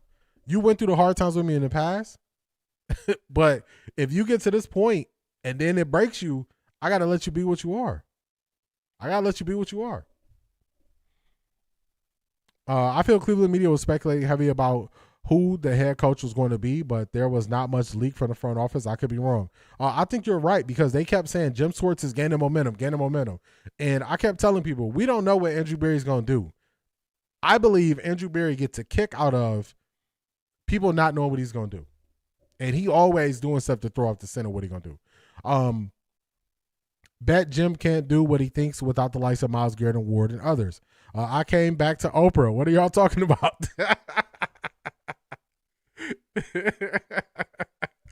Maya, we were talking about Jim Schwartz, and I just brought up this clip of Oprah and Maya Angelou where she said, if a person shows you who they are, believe them. If the reports are true and Jim Schwartz said he would never coach here again, I would tell him bye. That's it. That's the short version of it. Other people might give him more grace, but I'm not.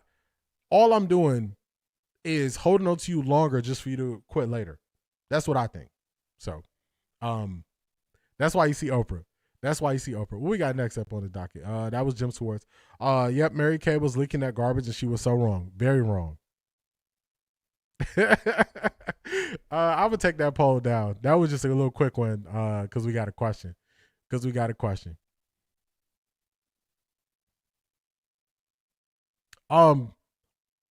So why am I fighting to be in that position knowing they don't want me there? Hold on. Not that part. This is the general manager this is about the general manager. He's the general manager of the Minnesota Vikings. He just got fired. I always show y'all when I disagree with Shannon Sharpe. I always show y'all that. Well, here's a time I'm going to agree with Shannon Sharpe. Let's play it. Taking time away from it, take a newborn and support a partner remains uncommon. Among some rival executives and coaches, it was met with disbelief. Hey, Unc, this is funny to me. Now I'm curious to hear your comments and your thoughts on it. Chat, those of you that are watching, I'm not sure if you've ever played at any level as far as you've been in corporate, wherever you might work. The birth of a child is. All right, we're gonna skip past Ocho because Ocho he doing a lot over here, but we're gonna get the Unc. We're gonna get the Unc on this one. I want y'all to hear Unc's take.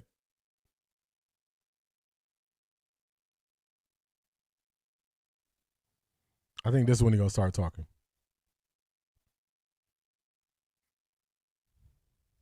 Do you see what he did? Wait, hold on. I ain't got no problem. You want to fire me, fire me, but don't salt me up on the way out. All those things that may or may not have happened, you never mentioned it until you became upset with me. Now, all of a sudden, let me tell you some of the things that he did. Why we fired him? If I'm not mistaken, the way I look at it is that if I'm not mistaken, it was his first child. If I'm not mistaken, his wife was having a very difficult pregnancy. Yes, sir. Hell, they're lucky he didn't take the whole damn year. So you do. That's his first child. That's his first child. And it's not like he's playing. It's not like he's the head coach. His job is really done, Ocho. Tell me what he couldn't do remotely that he could only do. I mean, he can do the same exact thing, especially as a GM. You can do the same exact thing. Whatever situations need to be solved, he can solve them remotely. He can solve those same situations right inside in person. I mean, I think it's more so it's being nitpicky in a sense. I can see I just played this as an example of how the NFL does you. Everybody says, believe the NFL, trust the NFL, and all these things. But now we see how nasty the NFL is. It doesn't look nasty until it's somebody who you're not really worried about that much. This is a GM for the Vikings. They fired him. They said, oh, you messed on the quarterback. That's cool. But now they're going back to 2023 when his first child was being born. His wife was having troubles in her pregnancy, and he took 2 weeks off, y'all. Not a month, not a year. He took 2 weeks out the building where he was still working. Monken's press conference is set for 12 tomorrow. Oh, I got to check the schedule. I got to check my schedule tomorrow. Might do a pop-up live. I don't know yet. We're going to see. 2 weeks off. And he was still working remotely. This is the same NFL that everybody's always protecting. This is the side that I try to tell people you can't just blindly believe how the NFL does things. The NFL does some things that are outdated and wrong, and you normally don't see it until you take your emotions away from it. They're trying to keep him from getting another job. I agree with that. Raheem Morris got picked up by the 49ers. I saw that. Shout out to Latika. Monken's press conference is tomorrow. They act like he was playing football. Shaking my head, for real. Yep, this is the GM for the Vikings. That sounds like a lawsuit to me. Yeah, this is this is the NFL that people blindly trust sometimes, but they have a way of doing things that doesn't work. They have a way of doing things that don't work. So I just wanted to show you all this because this is one of the rare times where I agree with Unc. And Unc is saying basically they're just trying to put dirt on his name, and I agree they are. Zedric, we gonna see. I got to check my schedule. And let you know. Mary Kay and Grossi been wrong all year. I agree with that. as far as we know, Jim Schwartz could have been putting stuff out there, a change. And if you want to be here, then you will fight to stay, not take your ball and go home. I say this again, grown man is 60. If I was tired, I would put a stop to the likes of Mary Kay and others like her. Craig, I agree with that. They're trying to do him dirty on the way out. Nasty work. Yeah, this is nasty. This is some of the stuff that the NFL does.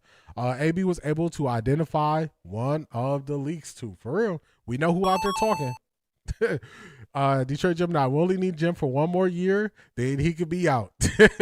Say, hold it together for one more year. All right, let's keep it moving. Let's get back to the Browns. I just wanted to show you an example. This is Denzel Ward on Todd Monken. What are you looking for? Let me pause. If he's entitled to paternity time and he was fired, that's a lawsuit. So what they did was, that was from 2023. They didn't fire him. They basically fired him because Sam Darnold is in the Super Bowl, and he was the one who was saying we can get rid of Sam Darnold. So they fired him for that, but now they're trying to throw dirt on his name to make it seem like he's not bought in to start to stop him from getting another job. So they got to be careful on that end. Here's Denzel Ward on Todd Monken. From Todd Monken, or what excites you about Todd Monken that can get you guys back on track and headed back toward the playoffs?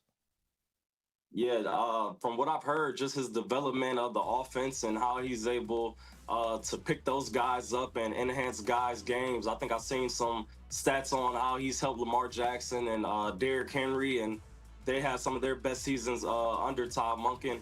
And yeah, I'm just looking forward to us having an amazing offense. You know, we kind of struggled on that end of the field when we were out there during the season, but just looking forward to him playing better and all of us playing better together, and looking forward to him being our new head coach. Yeah, your quarterback, Shedeur Sanders, also out there. He's going to be a replacement for Drake May. What did you like from Shedeur as he took over that quarterback spot during this season? Yeah, I think he has all the confidence in the world. He's obviously was a rookie, a young quarterback, so just really needing to get that experience and just get time under task. But, I mean, he is making amazing throws and putting he has great accuracy and he's poised in there. But, yeah, I think it's just really just time under task and getting multiple reps and, yeah, just continue to develop him as a player. All right, Denzel, this is the real question, right? We DBs. DBs feel like we the best athletes on the entire field. We think we can play everything. And some of these new Pro Bowl formats, we've seen JSN play quarterback. I've seen Jahmyr Gibbs. Let's pause it there. Excited about Shedeur, likes his confidence, excited about the head coach. So this just tells me that they're going to be fine. They're going to turn the page.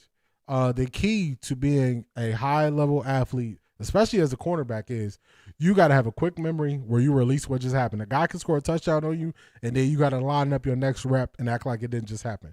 So they're going to be able to get over it. They're going to be able to get over it. Shout out to Shanithia again. Broncos country, let's ride. Broncos country, let's ride. Come to Offtharecorddee, where we going to read your super chats. Your voice is going to be heard. Oh my God! Wow!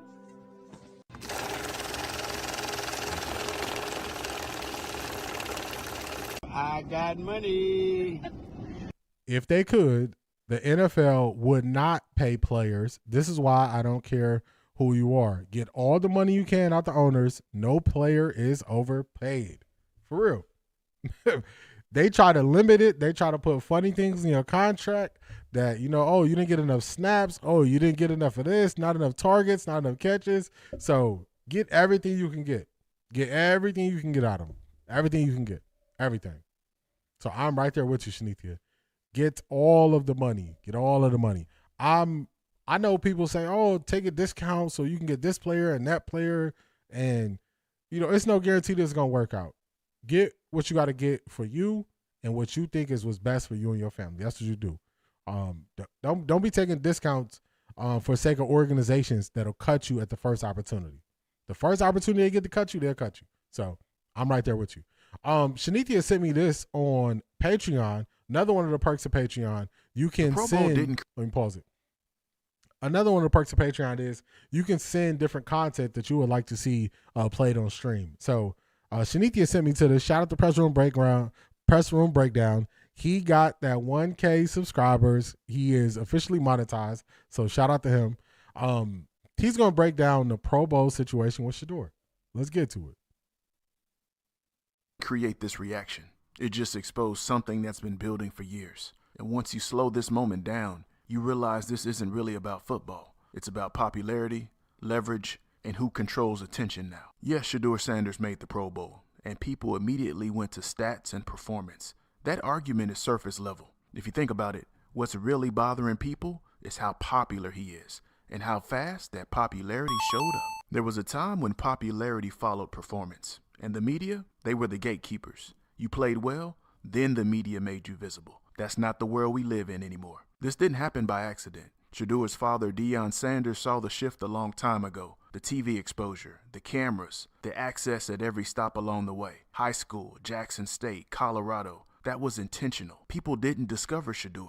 They watched him grow up. When people feel like they've grown up with you, you don't need to be introduced or validated. There's already a relationship there. And that kind of relationship doesn't require permission from the media. And that's the part that makes people uncomfortable. Popularity doesn't have to wait anymore. It doesn't have to follow the old order. It can come first. So when the NFL looks at this, they're not creating hype.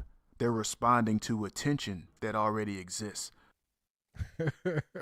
I had to pause it right there. I do got to pause it. I just can't play it straight through. But he just made a very, very, very great point. The NFL is responding to the attention. They're responding to the interest in Shedeur. They're responding to the level of support that he gets. That's what they're doing. That's what they're doing. So the people who are mad, they're mad because they never get the love that Shedeur gets. They never get the support Shedeur gets. That's why it will be certain people that come into the stream and Real Fresh Food was like, they need a hug or they need to go buy a dog. They need attention. So I really like this breakdown. He hit a very, very, very good point right there. It's okay for podcasters to do it. It's okay for everybody on YouTube to do it. It's okay for ESPN, every opportunity they can bring up Shedeur. It's okay for everybody in the world to bring up Shedeur. But the NFL can't do that same thing. So everybody else can get interest, views, clicks, grow their platforms, money, better sponsorships, all those things. And the NFL can't? Come on, man. The NFL underestimated Shedeur brand. I agree. I think they did too. They underestimated the support that he had. That's what it was.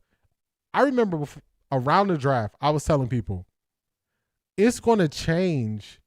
It's going to change when guys come into the NFL with fans. Shedeur has a stronger following than NFL teams. Whole NFL teams, y'all. He has a stronger following than that. They will be a fool not to tap into that. Y'all are going to see this year, we're going to see Shedeur more from the NFL than any player. I'm just letting y'all know. We're going to see Shedeur more than any player in the NFL. I guarantee it. And I'm talking about the NFL putting them out there. I'm not talking about sponsors putting them out there. It's going to be the NFL putting them out there. The NFL putting them out there. So y'all going to see it. Y'all going to see it.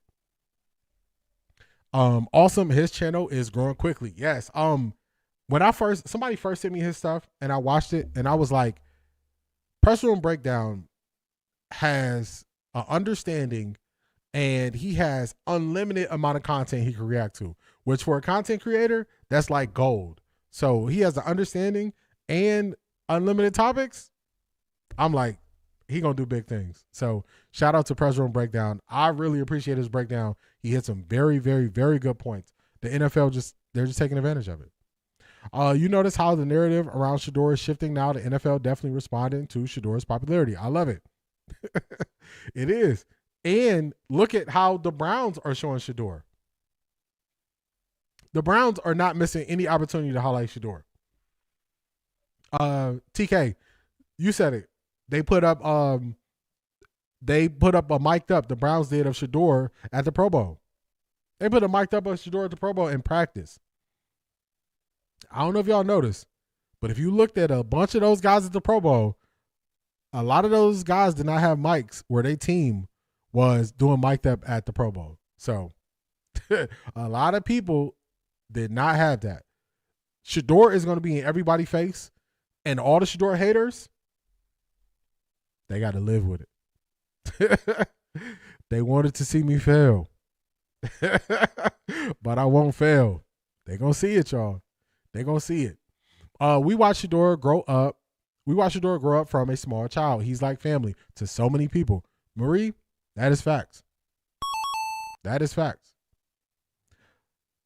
D, did you see how mad Bull was on UCSS that Shedeur made the Pro Bowl? G. Bush shut him down. Craig, I did see that. I got a short. I think it came out yesterday. Where I'm responding to it. I think I don't know the date. I did react to it. I don't know which live stream it was in, but I put out a short yesterday of my reaction to Adam the Bull saying that Shedeur should have turned down because the NFL was trying to use him. So, yeah, check it out. I'll put it out. It's on my YouTube and it's on my TikTok. It's on both. So I did see that. I thought Bull was insane for that take. That's a fact. The NFL will highlight him. They're going to highlight him. He could be everywhere. Yeah, because I don't know any of those players at the Pro Bowl, just a few of them, not many. For real. And you see how the lineman is going up to Shedeur. So Bull is a piece of work. He is. And Jimmy trying to get that dome up ASAP. Why you got this interest? I look at the roster every time I see a number. Who is that? Who is that? It's a number. It's a dude number 72. I don't know who he played for, but he is super. He like right there with Shedeur. His support fuels a lot of hate. It's more of a you problem, not a me problem. The NFL only made Shedeur supporters grow with the collusion. Shedeur is literally the world's favorite QB. People got to get used to it. They're going to see him. I don't have no problem with Shedeur. I wanted Shedeur drafted at number 2 by the Browns. So I'm just excited that he's getting the opportunity and people get to see him for who he is. So the haters, hey, it's going to be hard for them to sleep at night next year. Hard for them to sleep at night. All Shedeur risked up. They should have never doubted him. For real. And you see, Prentice Spirit, what's going on? You see how he had that shirt on from like 2018? It's crazy. Other teams have Shedeur content on socials. They all tapped in now, Maya. They all tapped in. I feel like he's PTSD. Yeah, something is going on with Bull. Something is going on with Bull. Wait for the Shedeur to drop his next rap song. First active NFL player to win a Grammy. It's going to be a hit. People want to hear it. They can't wait. Yes, the NFL and the Browns are silencing the haters day by day. Honestly, they are just treating him how they should have treated him since the draft. He should have gone in the first round. I agree, Detroit Gemini. How many times are they going to throw up the wrist in flag football? I say the over-under. I'm saying 20 times. 20. Had the Browns and NFL not played those reindeer games, he'd be in the running for Rookie of the Year. I agree. I watched that mic'd up at least 4 times. Chase has a mic'd up, and so does Deion Dawkins. I think that's his last name. Yeah, Deion Dawkins from the Bills. I saw him talking to Shedeur, and then Jamar Chase. I didn't see it, but I saw that he came in late and everything. Come on, D. You didn't want DG in the 3rd round? Do we got to replay how I felt when we drafted Dylan Gabriel in the 3rd round?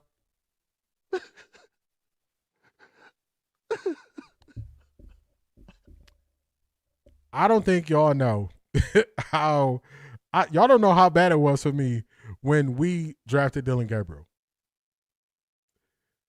It was so bad. When we drafted Dylan Gabriel, I'm telling y'all, I was just sitting there and I was live streaming. I think I was live streaming on like Twitch, and I was just sitting there and I was looking at it and I was like, you know what? Whatever team Shedeur go to, that's who I'm switching to.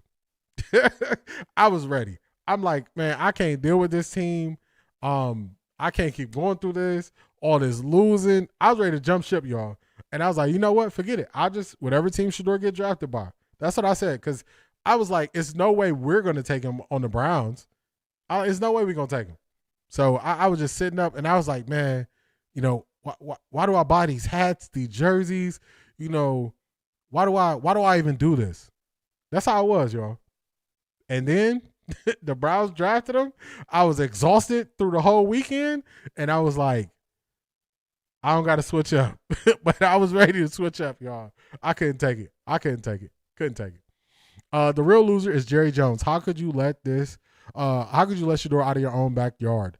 Let you know who Jerry really is. I'm surprised because I think he wanted him, but they had too many shots. Stop by say. Shedeur throwing to Will wide receiver number ones. For real. For real. Let me get this up here. Shout out to Miss Sparkles. Oh my God!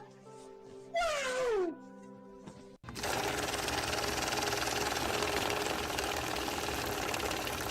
I got money.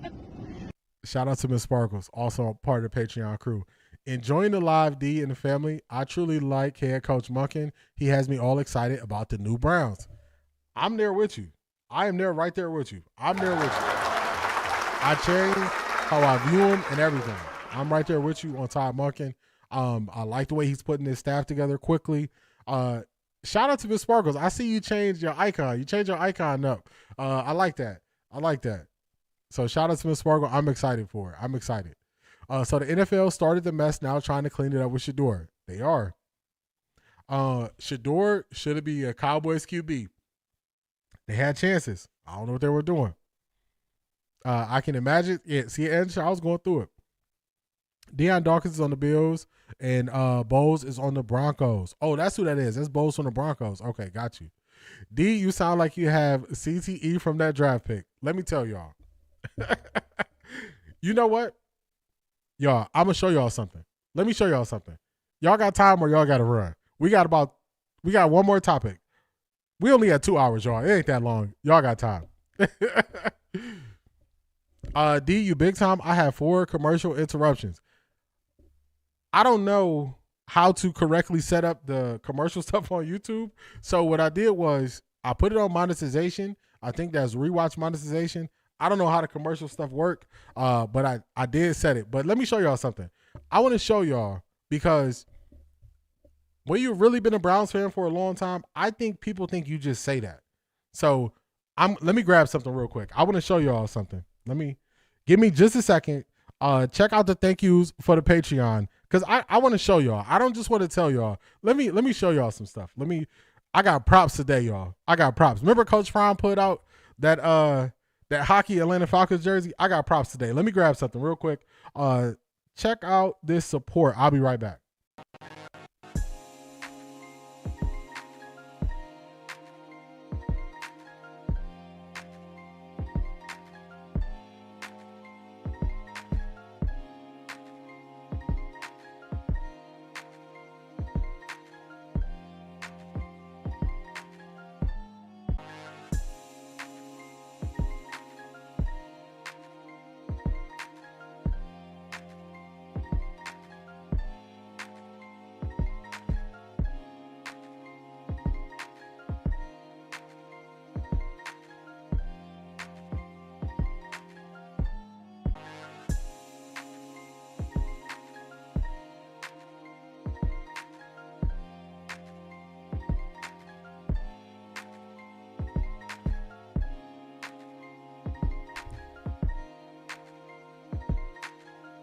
All right, y'all. I'm back. Let me see. Let me use this chair to hold some of these.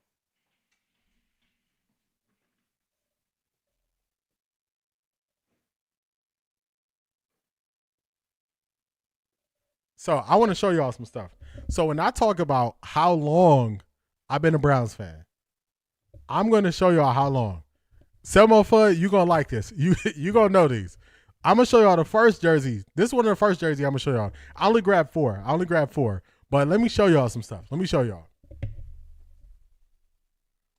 And I want to see if y'all can guess whose jersey this is. I'm going to show y'all the front of the jersey because I've been a Browns fan for a long time. Let me show y'all.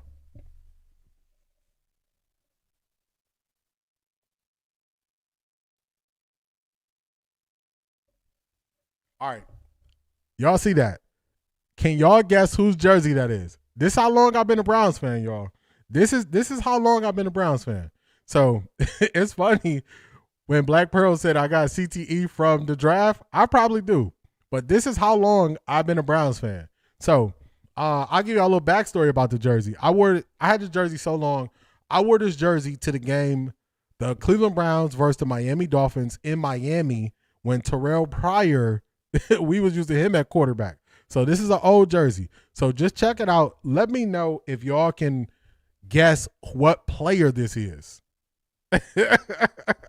Let me know if y'all can guess what player this is. It's after Kevin Mack. It's after Kevin Mack, C. Brown Run. It's after Kevin Mack. It's after Kevin Mack. Let me hear some of the chat while y'all getting y'all guesses in. The best thing is Todd Monken and AB look like they are on the same page. I agree with that. Y'all said y'all got time today. Princess Premier said, Tony Dorsett, I'm just kidding. I've been doing this a long time, y'all. I'm telling y'all, I done went through a lot. I'm gonna show y'all. Here we go. This is who this is. This is who this is.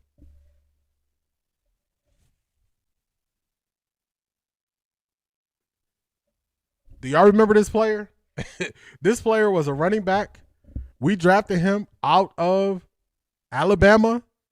We thought he was going to be a sure thing. We only kept him for like 2 years, and then we traded him for the Colts. We got over on the Colts. This is Trent Richardson, y'all. Trent Richardson. Y'all probably got to look up and see how long ago that was. Trent Richardson. That's who that is. Trent Richardson. It's been that long. That long. So when I say like I was really thinking about, I don't know if I'm going to keep doing this. It's been that long, y'all. I'm going to show y'all some more. So my thought behind this was if we draft a rookie running back in the first round, I can get their jersey because he's going to be on the team a long time. It was a failure, y'all. He wasn't on the team that long. Not that long. Let's go for the next one.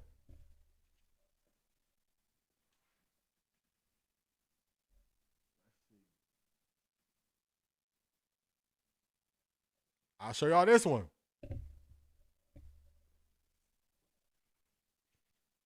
I got another one.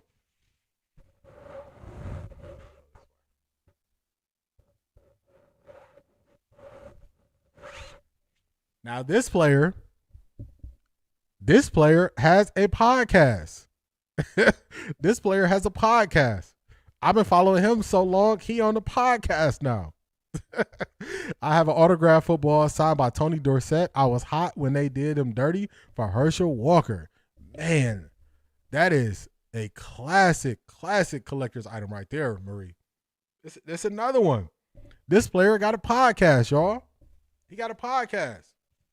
Y'all see this? That's Joe Hayden. We drafted him in the first round. I'm thinking we're going to have him for his whole career. Lockdown corner. Play great for us. Play great for us. Y'all think he didn't make his whole career here. He didn't play that long. We had Joe Hayden maybe 6-7 years before we let him go. D, I'm not going to lie. I just started paying attention to the Browns when Shedeur got here. It's all good, but this, I'm just showing y'all this. I was ready to jump ship, and I've been repping them a long time when it wasn't even cool to rep them. Another one. I think I grabbed 4 jerseys, y'all.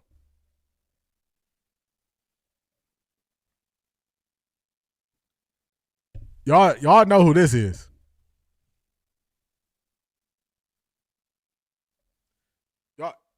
Y'all know who that is. Y'all know who that is.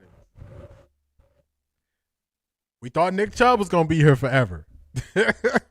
So I said, let me get a running back. Nick Chubb, he going to finish his career with the Browns. Didn't happen. I grabbed 4, so I got one more because this is what I had close.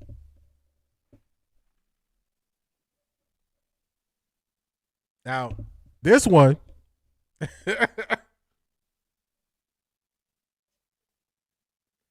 this is an easy one. I was hurt. I was hurt when he went on the team no more. Hurt. I was hurt, y'all. I was hurt. So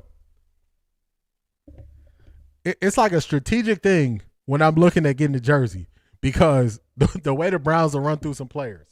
The way the Browns will run through some players, it's strategic how I'm looking at jerseys now. But I just wanted to show y'all how long I've been a Browns fan with like where I could just grab those real quick because I just had them in the closet right there of Browns jerseys. But I've been a fan a long, long time.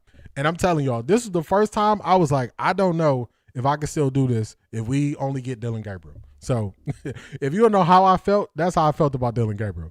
That's how I felt. Shout out to y'all for letting me go grab some of that Browns gear for y'all to show y'all like it's been a hard time as a Browns fan. A hard time. That's why when everybody say, oh, trade Shedeur, I'm like, ain't no way. Ain't no way. Black Pearl, for real. When other teams' fans go buy a jersey, they never have to think like, is this guy going to be on the team in a couple years? That's how we got to look at stuff as Browns fans. Previously, we had to look and be like, will this guy be on, can I wear this jersey in 2 years? So just wanted to show y'all. That definitely is it. Black Pearl, that is the trauma of a Browns fan. That is the trauma of a Browns fan. D, can you please buy a DG jersey? Only you can make him disappear. Not only you can make him disappear. Hey, if that's all it take, I think his stuff might be on sale for like $40. $40, we can get him out of here. $40, we can get him out of here. I'll do it. I make the sacrifice. Y'all will never see it though. I would never show y'all that jersey. It'll be in the corner. I've been a fan since Brian Sipe taking it back. I don't know how long I could do this. I'm telling you, they put us through it. What's happening on day 2 of the Pro Bowl? I was looking to see if they had a breakdown of it, but I couldn't find it because I thought they did stuff on different days of the Pro Bowl, but I don't know if they got another walkthrough or media availability. I'm not sure about day 2. The NFL didn't do the best job of breaking it down. Marie says, I don't like Odell anymore. I can't unsee that video of him and Justin Bieber. Oh, no. I ain't see that, but I got to put that thing in the closet. I got to put that jersey back in the closet. Josh Cribbs was a beast. The owner knew what he was doing drafting Shedeur. He wanted that new stadium. I'm telling you, opportunity is there. The opportunity is there, and Shedeur's going to be the guy. He's going to be the guy. Shedeur out there hollering at people for what I say. Yeah, he's in his element, having a good time, people gravitating towards him. You can't get mad at it. You can't get mad at it. Can't get mad at it all. Shout out to C.A. Anderson. Oh my God! Wow!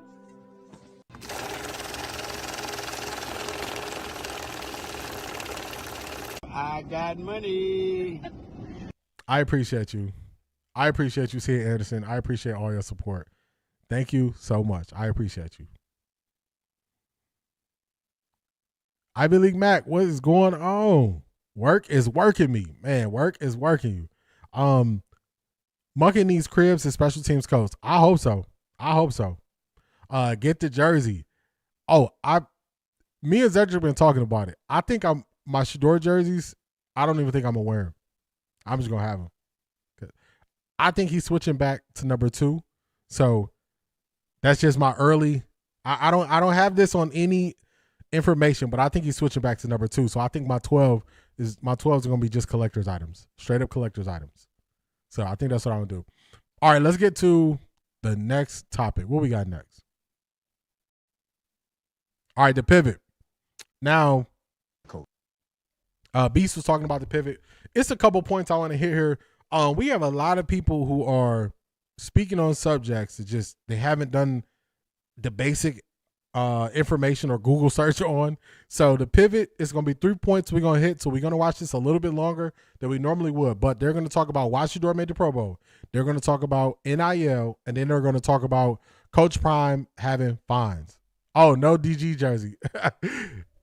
Yeah, Ronnie Hickman. Oh, the 33 could be Ronnie Hickman. It was way before that, Selma for it.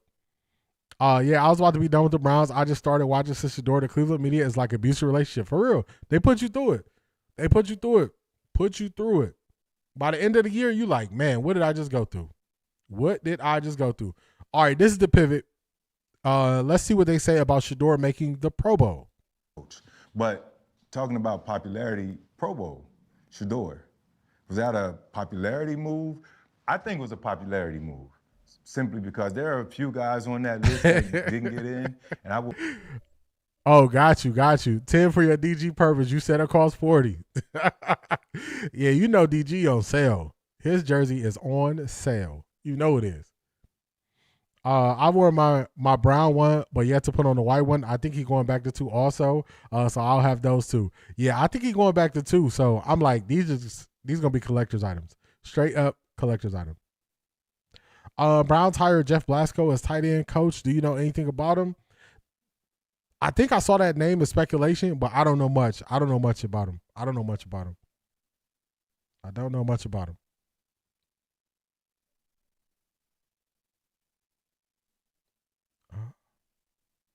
I'm behind for some reason right here on my chat. Let's pull it up, get it back. There we go. All right, let's hear what they say about Shedeur making the Pro Bowl. I would want to fight for my guy in Jacksonville because he's on the MVP list, one of the MVP finalists, Trevor Lawrence. And they're saying Trevor did not turn it down. I don't understand. And I love Shedeur, and I'm happy for him. How did he skip a few people to get in? Because the top guys are injured. You know, the Bo Nix, obviously. I wouldn't get too free. Drake May is playing in the Super Bowl. Patrick's not there. Josh Allen, don't know if he's going or whatever, however that shapes out. But how did Shedeur Sanders leapfrog 4 or 5 other guys? It's the opposite of the Rooney Rule. Black quarterbacks make it. I'm just playing. It's a popularity contest. Right. All my OGs I talk about all the time. Juniors and the Trucks and the Vonnie Holiday, the Kevin Carters, the Sam Madisons, Zach, JT. It's a popularity contest. Y'all know a lot of dudes don't make the Pro Bowl their best year, but they make it their next year. Yeah. Because now you on the. I'm one of them. Now you on the map. The Pro Bowl is a popularity contest. Shedeur did not play better football than Trevor Lawrence. Mm-hmm. That's not even an argument. Cam Ward. He didn't even play enough. Yeah. But he was the name. He was put on that pedestal. His dad's there. I just have a question. What is the game requirement to make it to the Pro Bowl? How many games are you required to play to make it to the Pro Bowl? Because I keep hearing people say that. I keep hearing them say that. How many games you got to play?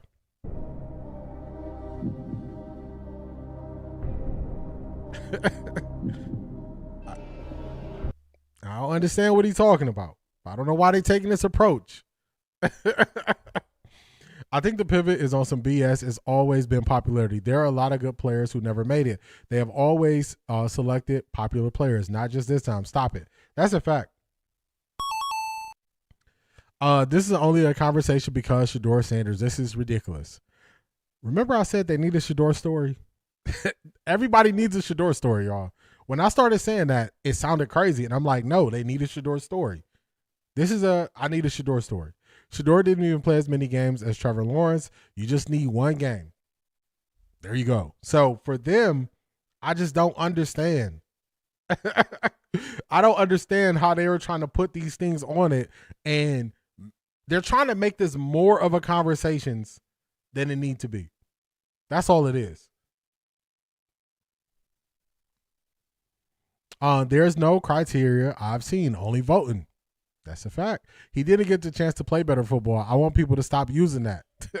Latiga, this is when they don't want to use no context. When they want to put Shedeur down, they use zero context. When they want to hype him up, they use context. That's what they do.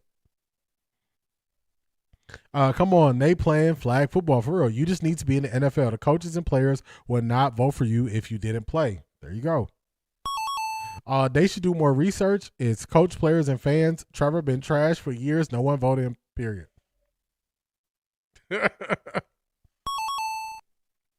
First, did Trevor say he was never contacted? Now everybody wants to play. Heck, Joe Flacco was the last-minute ad. Trevor was better than him. And you notice they didn't say nothing about Joe Flacco being added. It's just that back in my day take, everyone loves to revise nostalgia. For real. It's a shame that these black podcasters are hating more than others on Shedeur's entry into the Pro Bowl. That's the same sentiment that C.A. Anderson shared last week, that the people who you would expect to see. D, are you seeing my chats? Yeah, I saw your last one, Shanithia. Did I miss one? It said you just need to be in NFL. The coaches and players will not vote for you if you didn't play. Let me see. I don't think I missed one before that, did I?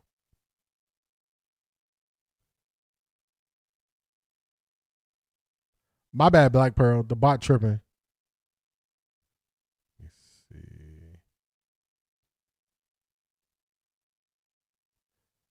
Yeah, I think that's the last one I seen for a little bit.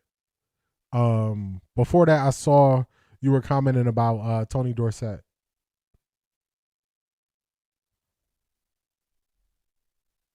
Yeah, so I think I'm still seeing yours. My bad, Black Pearl. The bot is tripping. Black Pearl, let me see. I think I could do it live. I'll fix it for you. The bot is tripping. The bot is tripping. Let me see. I'll fix it. I'll do two things. They got Steve Young at Diamond Turfs. I've seen multiple players wearing them. I've seen a bunch of people wearing them too.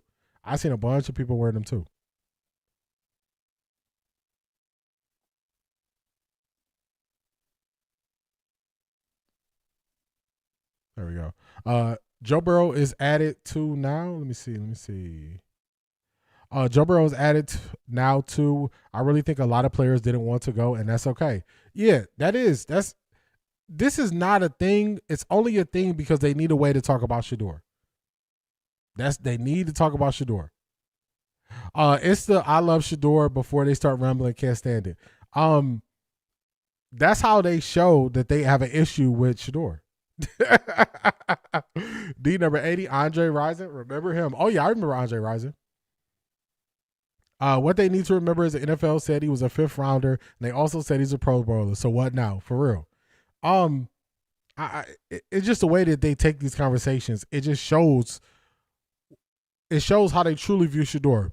I don't care about the I really love Shedeur. I don't care about none of that stuff. When you say the other things after that. The Browns messed up with all the quarterbacks. Now they're doing the quarterback shuffle. The Pro Bowl now, and I'm not even talking about the game not being football anymore. And I enjoy the flag football game. I enjoy the skills challenge. It's about the biggest names in football in the world, not the best players all the time. I learned that in 05. They told me the Pro Bowl is a popularity contest. You got to be able to play, but if your name's on ESPN enough, if Ryan talks about you 5-6 times a week, your ass is about to go to the Pro Bowl. Yeah, I mean, part of the Pro Bowl is it's a fan vote. There was no player with a more rabid fan base than Shedeur Sanders. It amazes me that somebody like RC could be on ESPN. He could be on NFL on ESPN. He can have the pivot. He could be on all these places, and he doesn't understand that the fans don't have more voting power than the coaches, or it is fans, players, and coaches. The fans don't have more voting power than anybody else. So when they go this way, I don't understand it. It's like, how do y'all not recognize and realize this? I think a lot of players didn't want to go until they seen Shedeur accepted the invitation, for real. Because Jamar Chase, I heard him saying, oh, Joe texted me and said, oh, I'm going to be there. Joe Burrow wasn't going to be there before that. I think a lot of people like Ryan Clark are going to be mad because the NFL was changing narrative right in their face. They don't like it. They do not like it. No one talks about Trevor Lawrence. Nobody does. So is Shedeur going to start? I'm not sure if he's going to start.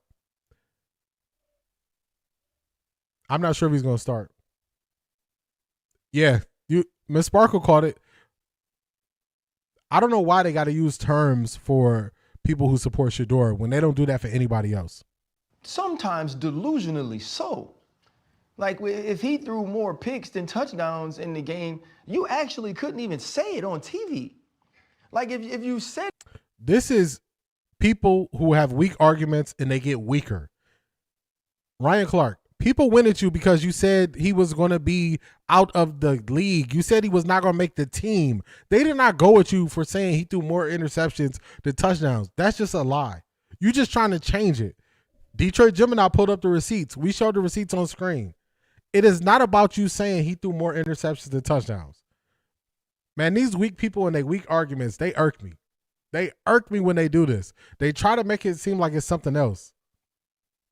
I ain't rabbit, which insinuates I'm some sort of mad dog or mad animal. Miss me with the smell-o-vision. Go clean up. Hurts, piss man. Remember I played that for y'all? Because I was like, I can't say this because y'all going to think I'm just making it up. But no, that he said that.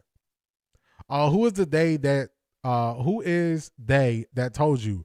Coach Prime said it's 40% coaches, 40% players, 20% fans. The fans are not the leading reason why he's in there. So he's just wrong.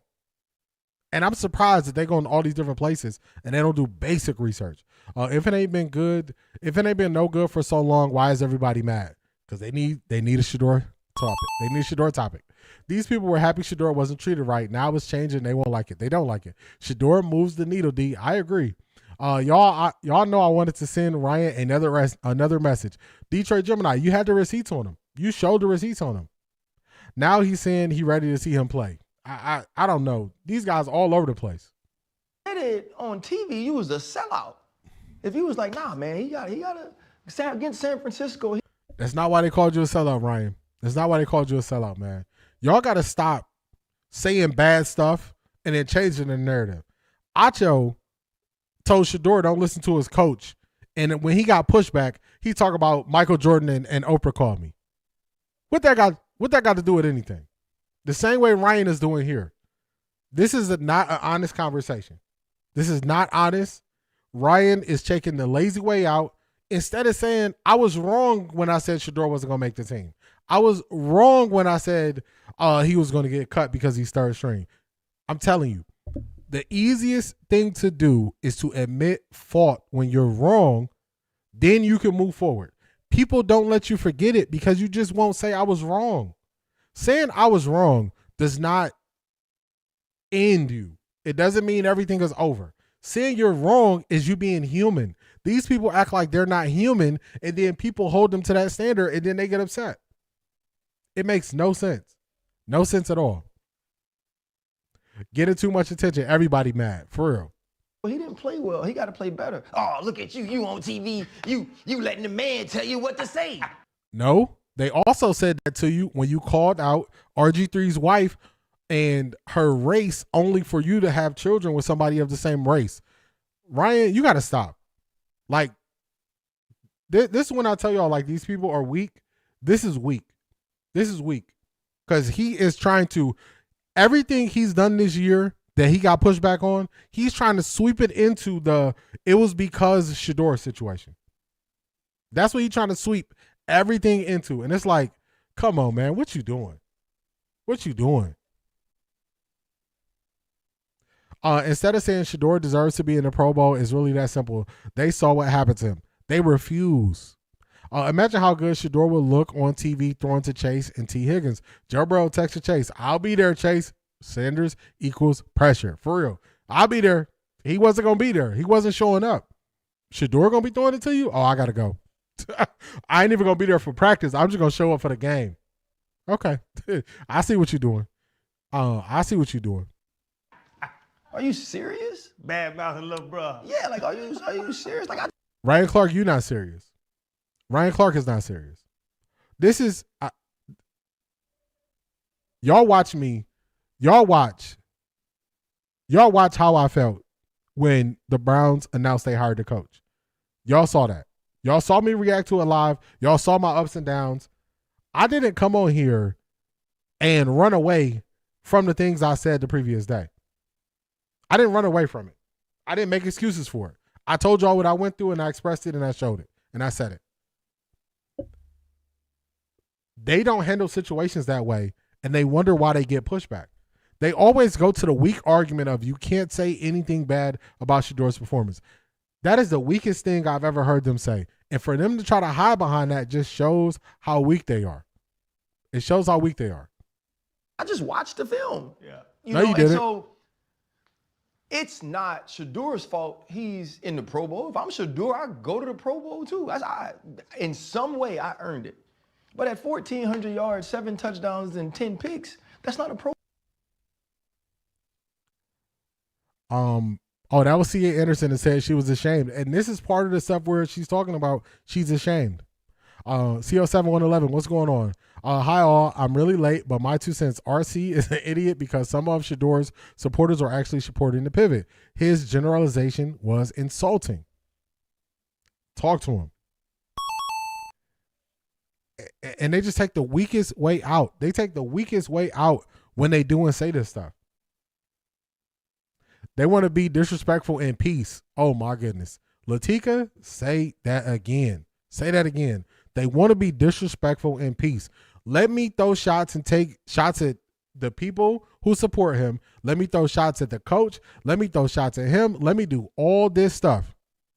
Let me do and say all this stuff, but nobody say nothing back to me. Nobody say nothing back to me. You were so right, Latika. Pro Bowl season. But also, look at the game as a whole. I think it was 3 years ago, Snoop Hundley was at the Pro Bowl. And no disrespect to him, you got to get out there and play. But this game doesn't mean what it used to. One, the little extra $25,000 they might have got back in the day was a lot of money compared to what you're making in the season. It ain't the same no more. And don't get me wrong, them boys probably want to go win the little flag football game and get an extra 80 so they could go trick it off. But I didn't make 15, 20 million. So it's different. I used to watch the pivot religiously, but RC gets on my last nerve. I stopped watching the pivot when they were going in on Bronny James. I used to watch the pivot a lot.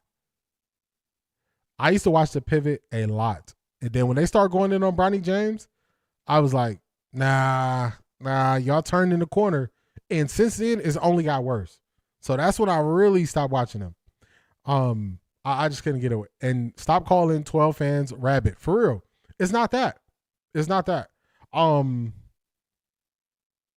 Now when he wanted us to be out on his side for Notre Dame because his son fight there, he didn't have these outlandish takes. For real. Unsubscribe to the pivot, my 2 cents. For real. When I saw this, I was like, how many bad takes could you give in a row in less than 15 minutes? It's like Shedeur said before, when people play him, it's everybody's Super Bowl, and he is in the same division as Burrow and Lamar. Everybody is going to bring their A game this year. Watch and see. I agree with that, Black Pearl. I only seen clips of the pivot when other people stitched it.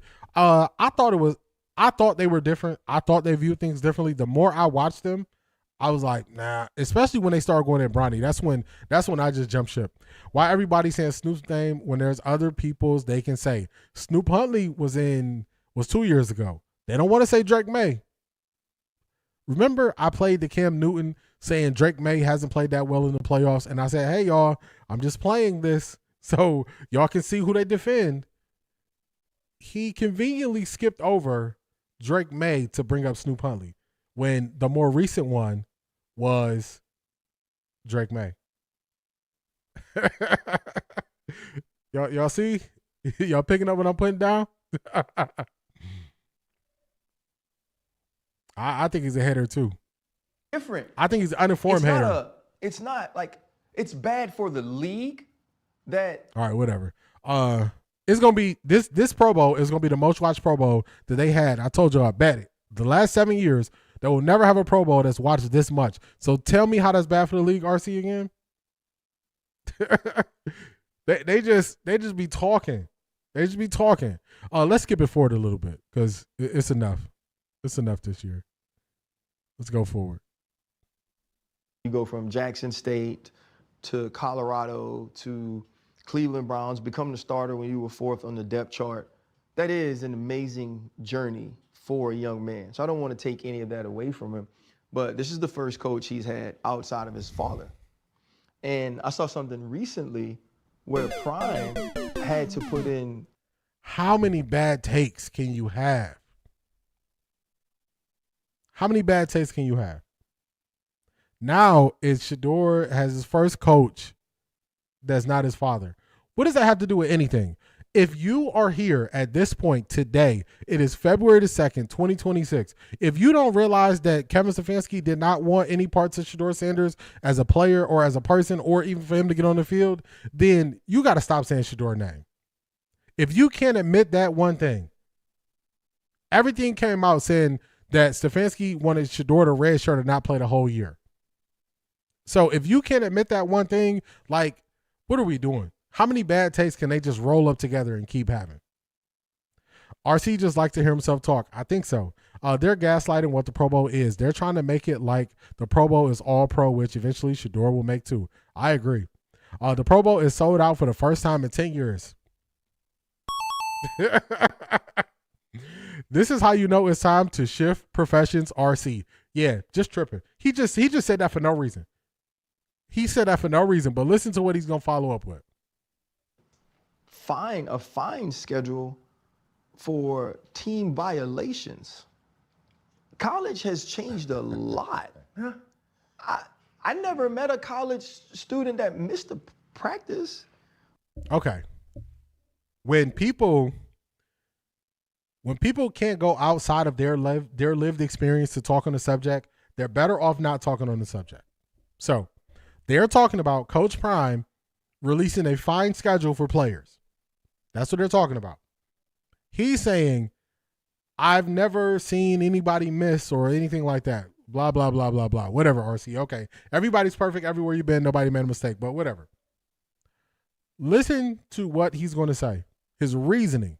When you see him having to start with you, Freddie T. When you see him having to put the fine schedule up, what has happened to college football, or what is happening at Colorado? What is happening to college football? What is happening at Colorado because Coach Prime put up a fine schedule? Now, I'm going to play what Freddie T is going to say, and I'm like, man, they got to stop. They got to stop. I'm not going to say that. You can talk about it, but you're just showing how you lack understanding. So let's listen to his response. I think that he issued that because maybe they've had some sort of accountability issues at some point down the road. I mean, why would you create this huge, finable table for your team? Okay. It's going to take Freddie T a long time to get it all out, but this is what he said. He said, this means at some point, CU has had a problem with everything that Coach Prime said the fines are for. My first question to RC and Fred Taylor would be this. Have you ever worked anywhere that had an attendance chart and you were going through orientation? You never missed a day. Do they not tell you what the attendance is? Do they not tell you what the point system is? You've never been late, but they tell you what the point system is when you get a job. Are they doing that because you've already been late? No. You set a standard. Every single thing that you can do at a job, that doesn't mean somebody there has done it wrong. A lot of times, companies learn from other companies' mistakes. So they see other schools put up a fine schedule and see how it gets people in line. They put up a fine schedule. You put up the fine schedule regardless if anybody has ever missed a practice, been late, or did any things that you said. These guys have never been in real life. They never been in the real world. They just never been in the real world. Every job I had, they tell me what the attendance point system is. They tell me how many points you get before you get written up. They tell you what the grace period is and when you got to be there, when you got to clock in, when you got to be on the clock, when you got to be working. I hear it and I don't worry about it. You know why I don't worry about it? Because I plan to always be early. I don't plan to regularly be late. If I have a scenario where something happens, it's once in a while. But I don't even harp on what they say about the attendance policy is, because I hold myself to a standard that usually I won't have to run into that situation. These guys don't live in the real world. They don't live in the real world, y'all. They live far away from the real world. Far away from it. And when they got to talk about real world and real life, they get it so wrong. So wrong. So when one company gets sued because somebody did something at their job that was inappropriate under any circumstance, whether it's bullying or whatever, a company gets sued. Other companies implement a policy where you get terminated the first time you bully somebody. Does that mean that company had that same issue, or did they learn from what the other company just went through? These guys have to stop talking. You know what? They don't got to stop. Keep putting it out there. Keep talking. Keep talking out the side of your neck. Keep getting it wrong. They're just showing that they don't live in the real world. They don't live in the real world, y'all. And then they try to make it seem like they're so deep and so they're just so deep when they're explaining it. It's like you have no idea what you're talking about. Did you ever think they can only see things through one lens? They can only see things as cause and effect. They're fully eliminating you being proactive. They're fully eliminating that. They're taking that off the table. They're saying it's no way this could be proactive because we have so many guys coming in. I think Colorado got 50 new guys. They lost 50-something guys. They brought in 50 new guys. Let's be proactive. Let's put the rules up there. Explain the rules to everybody. Make it clear for everybody. They're taking that all the way off the table and saying this has to be cause and effect reasons why they're doing this. That's a very limited way of thinking and a very limited way of looking at life. Very limited. Very limited. I heard on the Raw Room ex-NFL players say there were consequences. It was extra work before or after practice. They didn't have the money like that back then, but they paid in sweat. Channing is going to say that as well. Sounded like Acho. I never watched the episodes when there's no guests. Yeah, they are just talking. It's called the policy manual. That's a fact. Now, if Nick Saban comes out and say Coach Prime is a genius, they'll be falling over themselves trying to compliment. RC is lying for sure. He's known no one that missed a practice lies. For real. What the fine schedule got to do with Shedeur? Nothing at all. They need a Shedeur story. The league has attendance problems, and it's okay. If the league has attendance problems, that doesn't mean every school has attendance problems. This could just be they came from a program that was more lax. Guys are going to 4 and 5 different colleges when it didn't used to be that way. You might go in one school and be a star guy and the rules don't apply to you. Coach Prime is being proactive, setting the standard. They have eliminated that whole idea of him being proactive because you have so many new people coming in. They have eliminated that whole idea. So, and they thought they were saying something when they were saying this. They thought they were saying something when they were saying this. So I just saw this and I was like, man, these guys, they could not be more wrong, y'all. They couldn't be more wrong. All programs have accountability issues. I agree with that. For people to think they know the league like that, they really get it wrong a lot. They get it wrong a lot. All the schools have this in place. They just don't share it. There you go.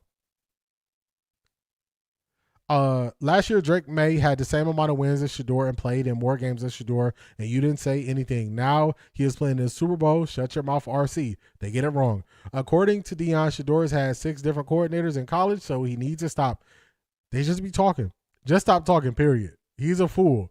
The Raiders hired Clint.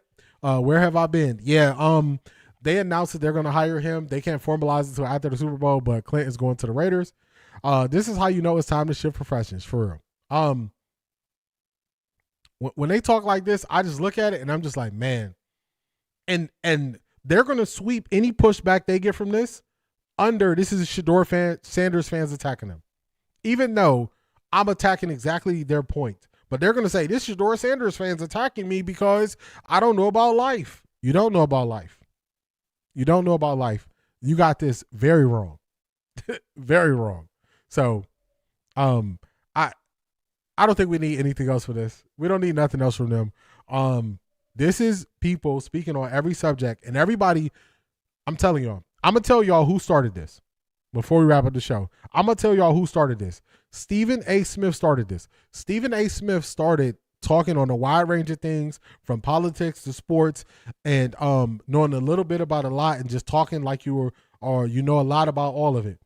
So now everybody else is trying to expand to not just be in a box of just sports. And now they want to they want to be analysts. They want to be opinionists.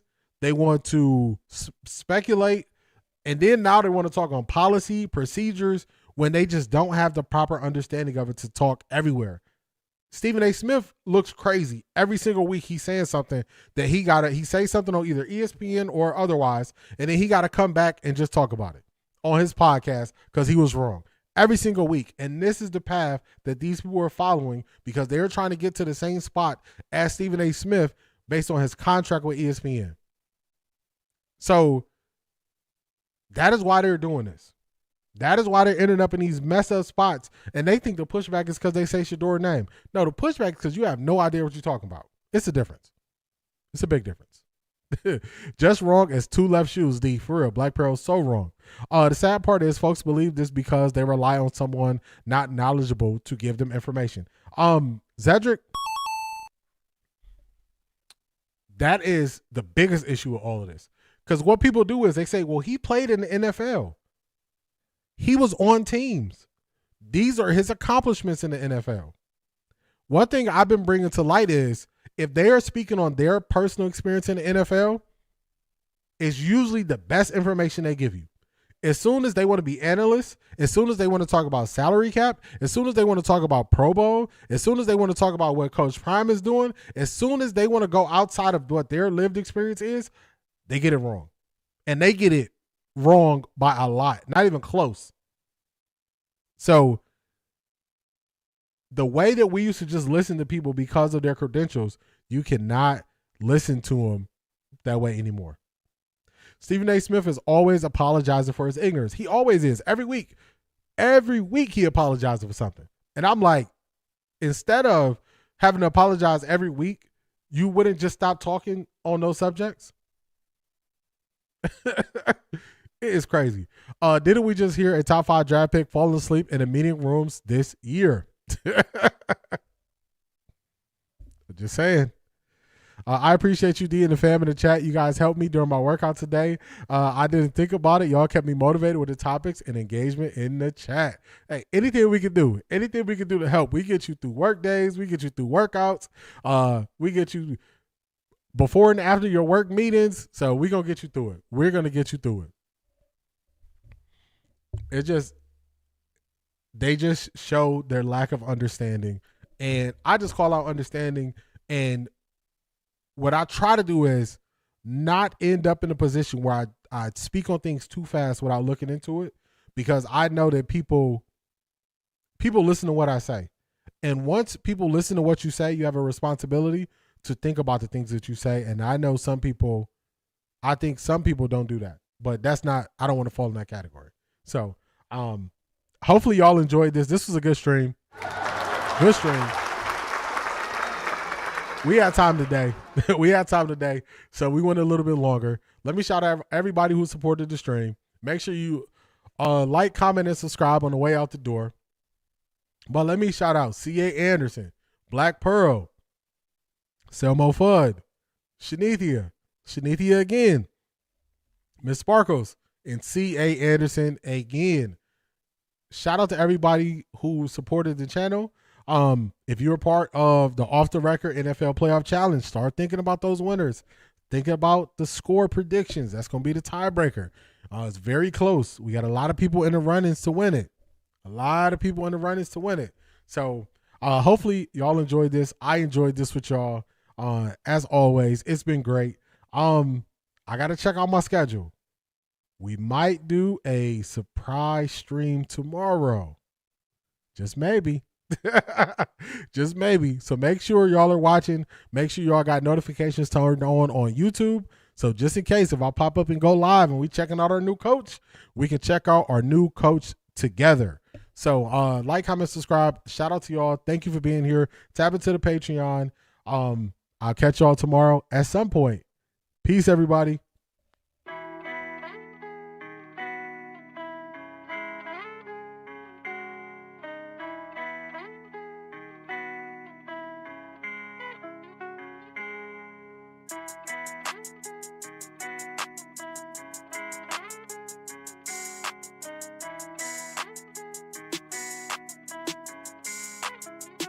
Look at what I did. Look at what I started. Look how far I came, dog. I ain't had no guidance. I just did my thing, dog. I just went my hardest. And I'ma go hard regardless. Yeah, I'ma go hard regardless. Yeah. Renting my check, I rent on my bag, I did what I did. Yeah. Renting my check, I rent on my bag, I did what I did. Yeah. And how good they judge me, oh. But they They're don't setting Dylan Gabriel up to take the biggest L out of Look how far I came, dog. I ain't had no guidance. I just did my thing, dog. I just went my hardest. And I'ma go hard regardless. Yeah, I'ma go hard regardless. Yeah.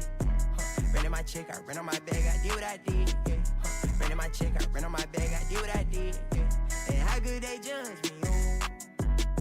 But they don't